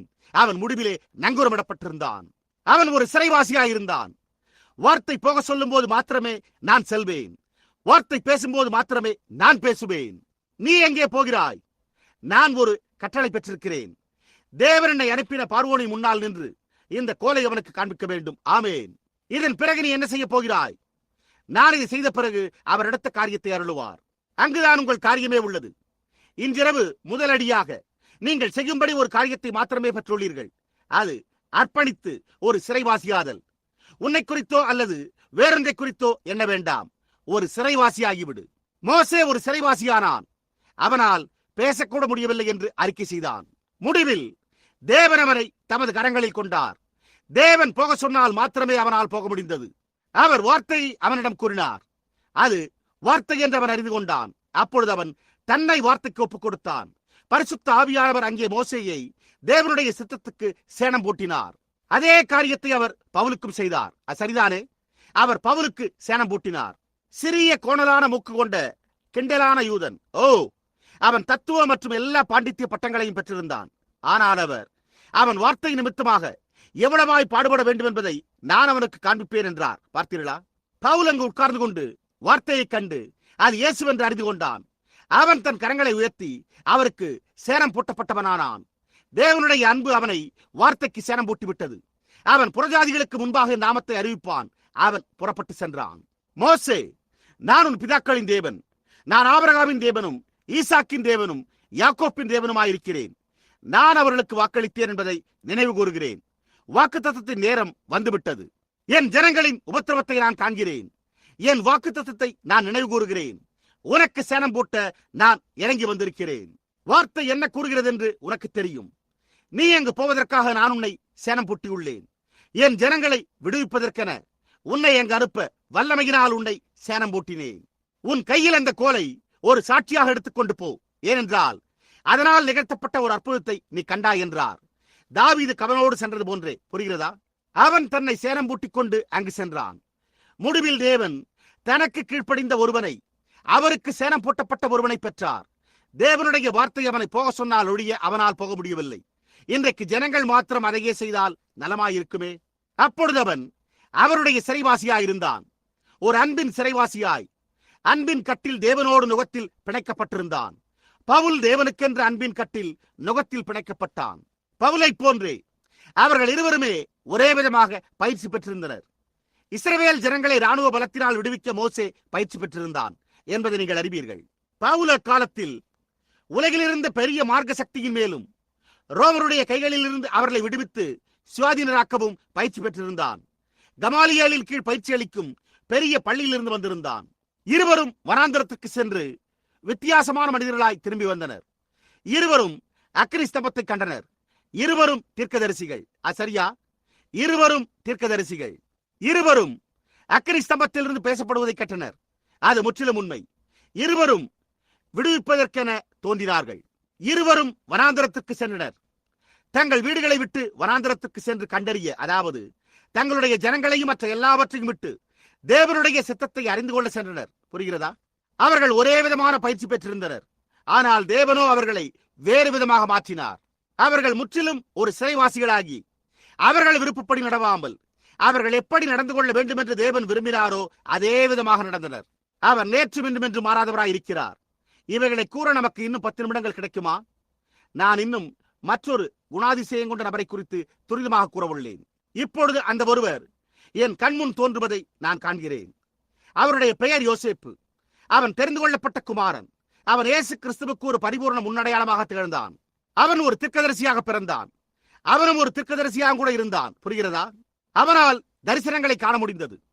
அவன் ஒரு சிறுவனாய் இருந்த போதே அவன் சிங்காசனத்தில் வீற்றிருந்து அவனுடைய சகோதரர்கள் அவனை வணங்குவது போல் தரிசனம் கண்டான். பார்த்தீர்களா?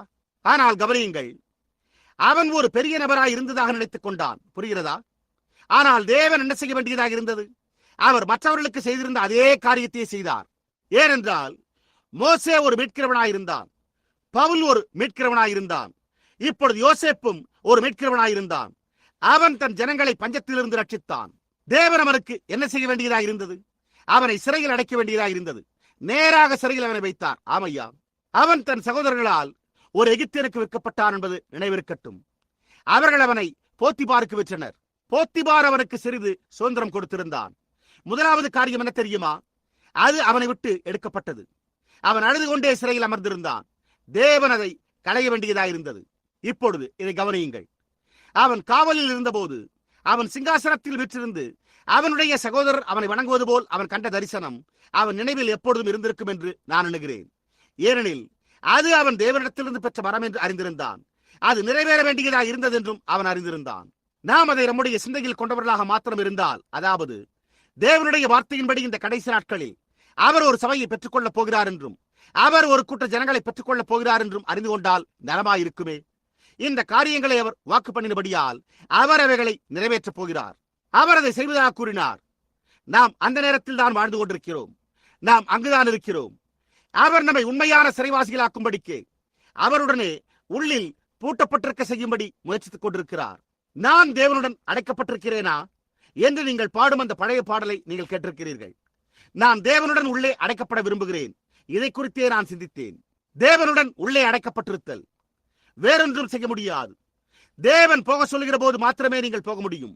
தேவன் செய்ய சொல்லுகிறதை மாத்திரமே நீங்கள் செய்ய முடியும். பாருங்கள், அப்பொழுது நீங்கள் தேவனுடன் உள்ளே அடைக்கப்பட்டிருக்கிறீர்கள். இப்பொழுது நினைவிருக்கட்டும், அவன் சிந்தித்துக் கொண்டிருந்தான். அவன் தானே முற்றிலும் ஒரு தோல்வி அடைந்தவனாகிவிட்டான். அவன் அறிந்திருந்த அனைத்தும், அவனுக்கு புரிந்த அனைத்தும், ஒவ்வொன்றும் அவன் முழு தோல்வி அடைந்தவனானான். அது கிரியை செய்யவில்லை.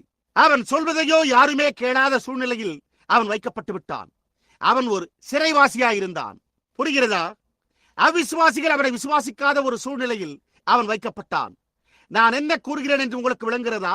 அவனுடைய ஊழியம் அவமாய் போய்விட்டது. ஜனங்கள் தங்களுடைய தலையை திருப்பிக் கொண்டனர். அவன் காவலில் இருந்த போதோ யாருமே அவன் மேல் கவனம் செலுத்த விரும்பவில்லை. அவனுடைய ஊழியம் இனி என்ன நன்மையை செய்யும்? சிறை கம்பிகளின் பின்னால் நின்று கொண்டு அவன் பிரசங்கம் செய்திருக்க கூடும். அவர்களோ கேளாமல் அங்கிருந்து நடந்து சென்றிருப்பார்கள். பாருங்கள், ஆயினும் அவன் ஒரு சிறைவாசியாகிவிட்டிருந்தான்.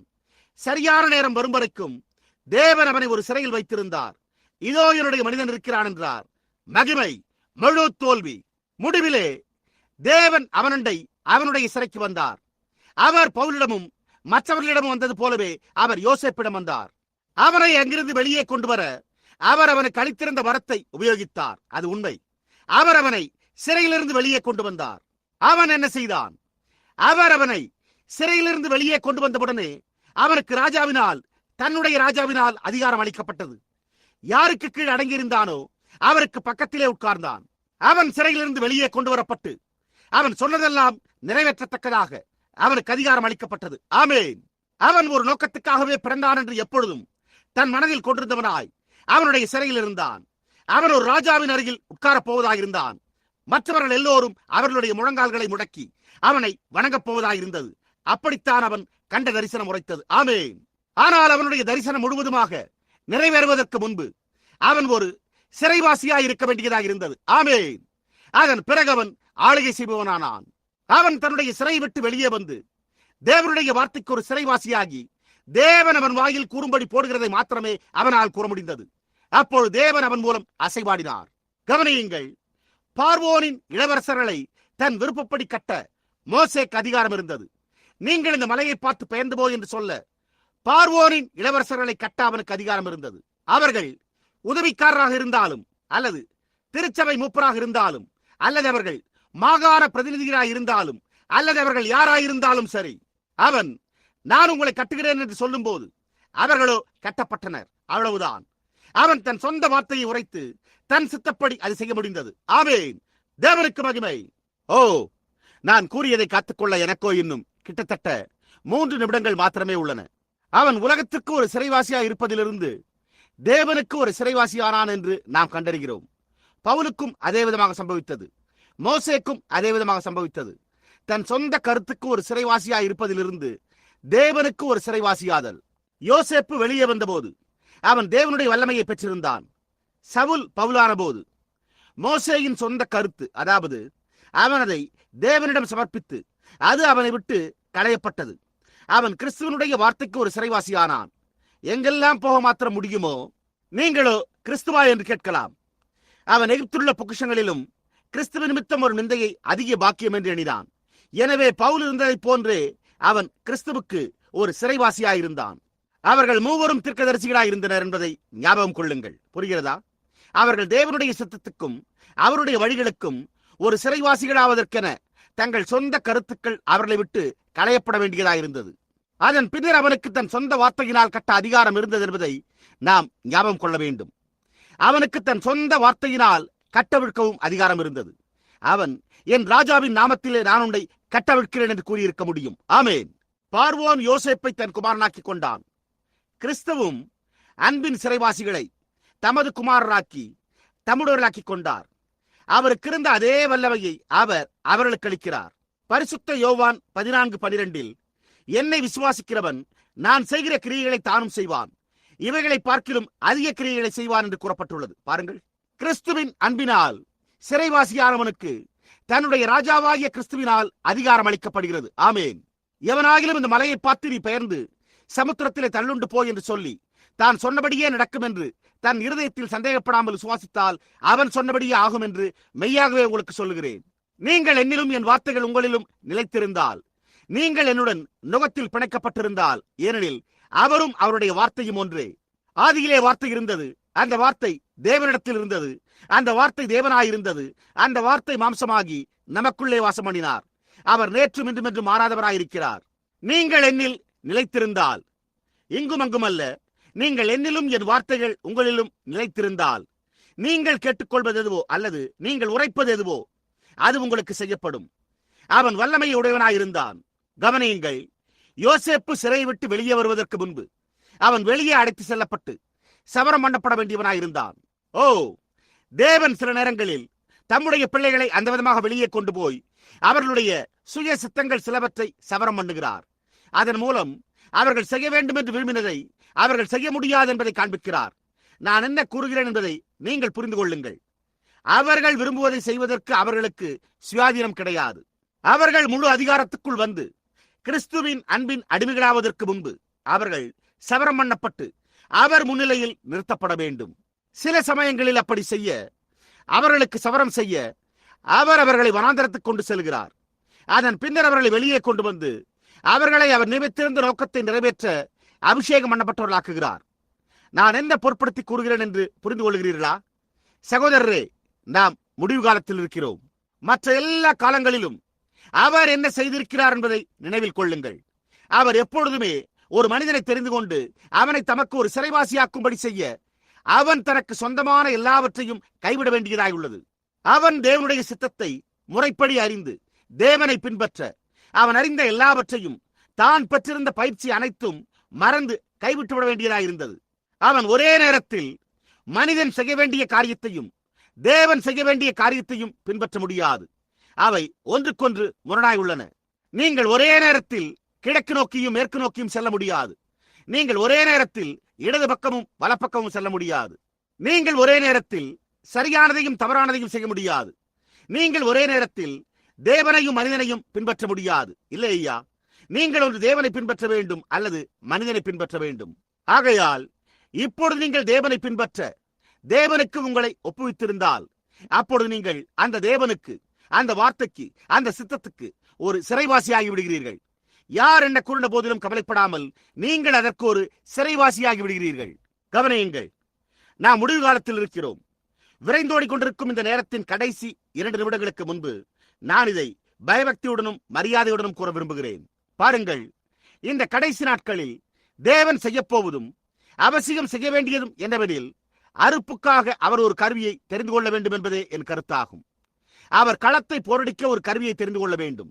அறுப்புக்காக செல்லும் எந்த விவசாயியும் அதை செய்ய ஒரு கருவியை அவனுடையனாயிருக்க வேண்டும். நிச்சயமாக தானியத்தை அடித்து பிரிக்க ஒரு கூர்மையான அறிவாள் அல்லது ஏதோ ஒன்று, ஒரு கருவியை அவனுடையனாயிருக்க வேண்டும். அறுப்புக்கு விளைந்து ஆயத்தமாயுள்ளது. தேவனே, உமது கரங்களில் எங்களை எடுத்துக்கொள்ளும். உமது அன்பின் ஊழியக்காரராக எங்களை ஆக்கிக்கொள்ளும். நாங்கள் இன்று வாழ்ந்து கொண்டிருக்கும் இந்த பாவமுள்ள சபிக்கப்பட்ட உலகத்துக்கு இயேசு கிறிஸ்து நேற்றும் இன்றும் என்று மாறாதவராய் இருக்கிறார் என்னும் மெய்யான உணர்வை கொண்டு வர எங்களை கருவிகளாக உபயோகித்தருளும். என்னை பொறுத்தவரையில் தேவனே, நான் ஒரு சிறைவாசியாக இருக்கட்டும். என் சகோதரர் அனைவரும் என்னை புறக்கணித்தாலும், என் நண்பர் அனைவரும் என்னை புறக்கணித்தாலும், நான் இயேசு கிறிஸ்துவுக்கும் அவருடைய வார்த்தைக்கும் ஒரு சிறைவாசியாகவே இருக்க விரும்புகிறேன். நான் பரிசுத்த ஆவியினால் அவருடைய வார்த்தைக்கு சேனம் பூட்டப்பட்டு அவர் என்னென்ன நடக்கும் என்று உரைத்திருக்கிறாரோ அதே காரியங்கள் மூலம் பரிசுத்த ஆவியானவர் தாமே தேவனுடைய வார்த்தையை உறுதிப்படுத்துவதை காண வாஞ்சிக்கிறேன். நான் இயேசு கிறிஸ்துவுக்கு ஒரு சிறைவாசியாய் இருக்க விரும்புகிறேன். நாம் ஜெபம் செய்வோமாக.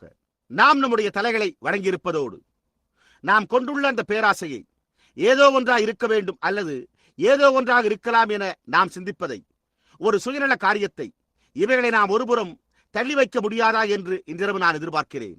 இன்றிரவு இங்குள்ள யாரோ ஒரு சிறு பையன் சுற்றுமுற்றும் பார்த்து, நான் பெரியவனாகும் போது நான் இப்படி இருக்கப் போகிறேன், நான் அவ்வாறு இருக்கப் போகிறேன் என்று கூறுவானோ என்று நான் ஐயமுறுகிறேன். தேவனுடைய சித்தம் உங்கள் வாழ்க்கையில் அசைவதை நீங்கள் உணர்ந்து, இல்லை, என் சுய ஆசைகள் அனைத்தையும் இப்பொழுது இழந்து விட்டேன். கடந்த சில நாட்களாக பரிசுத்த ஆவி என்னுடன் பேசிக் கொண்டு வருகிறார். இந்த கடைசி காலத்தில் தேவனுடைய போரடிக்கும் கருவியாக இருக்க நான் என்னையே அவருக்கு ஒப்புக் கொடுக்க விரும்புகிறேன் என்று கூற முடியுமா என்று எதிர்பார்க்கிறேன்.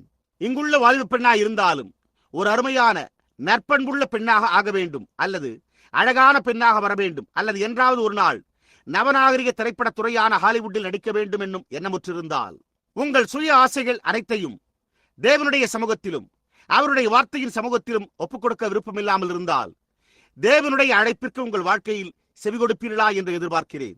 நீங்கள் யார் என்பதை தேவன் அறிவார். நான் எதிர்பார்ப்பதோ, இங்கு சபையில் எங்காகிலும் ஒரு போதகரோ அல்லது ஊழியக்காரரோ ஒரு பணியாளோ எங்கோ இருக்க நேர்ந்தால், நான் எப்பொழுதாவது ஒரு முறை இங்கு வருகிறேன். இன்றிரவு இங்கு அமர்ந்திருப்பவர்களில் 1/3 பகுதியினரை கூட எனக்கு தெரியாது. ஆனால் நான் ஒரு சிலரை மாத்திரமே அறிவேன். அப்படிப்பட்ட நபர் யாராவது இங்கு இருக்க நேர்ந்து யார் என்ன கூறினாலும் எனக்கு கவலை இல்லை. நான் இப்பொழுது தேவனுக்கு அடிமை. என்ன நேரிட்டாலும் நான் தேவனுடைய வார்த்தையை மாத்திரமே பிரசங்கிக்கப் போகிறேன். என் ஸ்தாபனம் என்னை வெளியே அனுப்பினாலும் எனக்கு கவலை இல்லை. நான் வார்த்தையில் நிலைத்திருக்கப் போகிறேன். நான் அதையே செய்ய போகிறேன். என் சித்தமே தேவனுடைய சித்தம், தேவனுடைய சித்தமே என் சித்தம். நான் இயேசு கிறிஸ்துவுக்கு ஒரு சிறைவாசியாக இருக்க விரும்புகிறேன். அவருடைய கிருபையினாலும் ஒத்தாசையினாலும் நான் அதை செய்வேன் என்று கூற விரும்புவீர்களா என்று நான் எதிர்பார்க்கிறேன். நாம் நம்முடைய தலைகளை வணங்கியிருக்கையில் அதை குறித்து யோசித்து பாருங்கள். இன்றிரவு எத்தனை பேர் அந்த ஆவலை உடையவர்களாக இருக்கிறீர்கள்? நீங்கள் உங்களுடைய கரங்களை உயர்த்துங்கள். என் கரத்தையும் கூட உயர்த்துகிறேன். நான் எல்லாவற்றையும் ஒப்புவிக்கிறேன். நமது தலைகள் வணங்கியிருப்பதோடு இப்பொழுது இதை நீங்கள் சிந்தித்து நீங்கள் ஜெபிக்கையில் இப்பொழுது மெல்ல பாடுவோம். நான் எல்லாவற்றையும் ஒப்புவிக்கிறேன். நான் எல்லாவற்றையும் ஒப்புவிக்கிறேன்.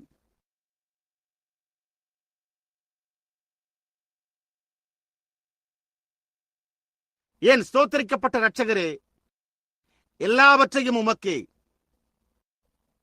நான் எல்லாவற்றையும் ஒப்புவிக்கிறேன். நான் ஒப்புவிக்கிறேன். நீங்கள் உண்மையாகவே அதை பொருட்படுத்தி கூறுகிறீர்களா? நான் ஒரு சிறைவாசியாக இருக்க விரும்புகிறேன். அதாவது கர்த்தாவே, என்னை ஏற்றுக்கொள்ளும். என்னை இன்றிரவு குயவனின் வீட்டுக்கு கொண்டு செல்லும். என்னை முழுவதும் சுக்குநூறாக உடைத்து மறுபடியும் என்னை வணையும். என் ஸ்தோத்தரிக்கப்பட்ட இரட்சகரே, உமக்கே நான் எல்லாவற்றையும் ஒப்புவிக்கிறேன்.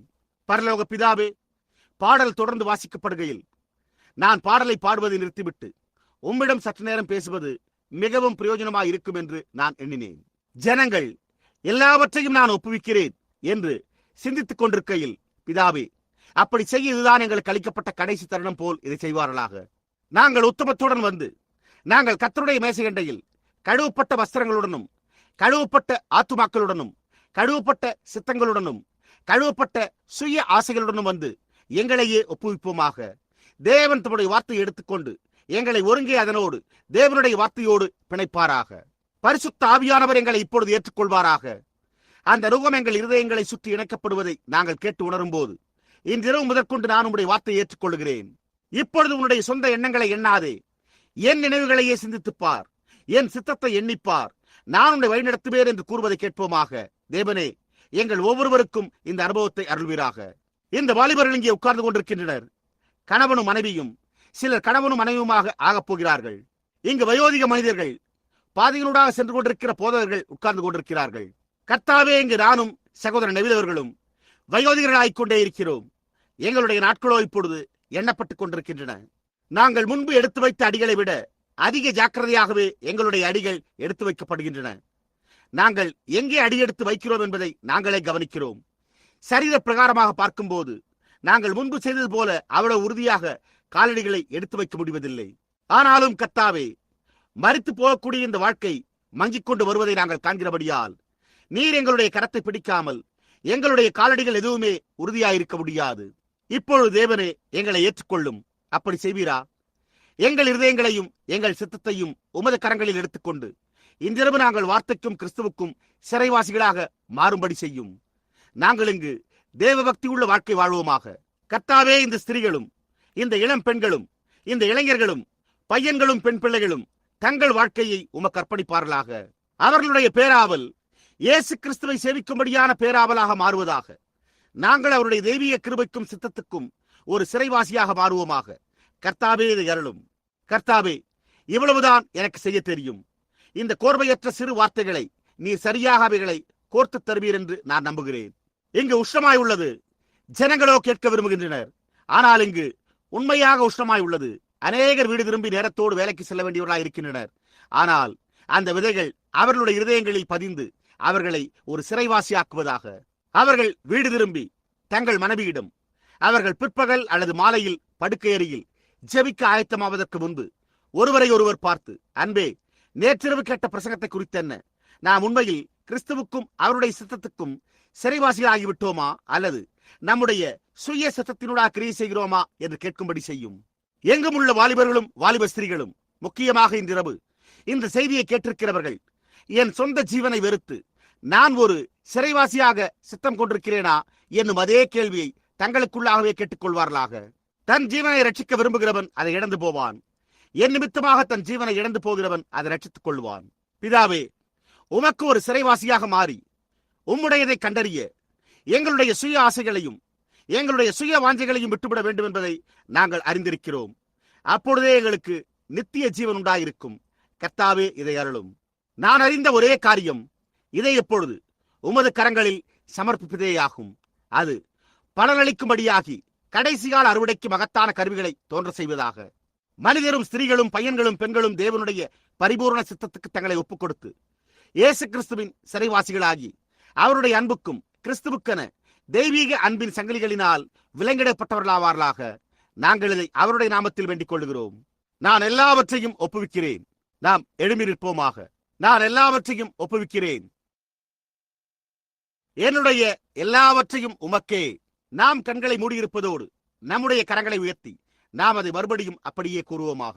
நான் எல்லாவற்றையும் ஒப்புவிக்கிறேன். நான் எல்லாவற்றையும் ஒப்புவிக்கிறேன்.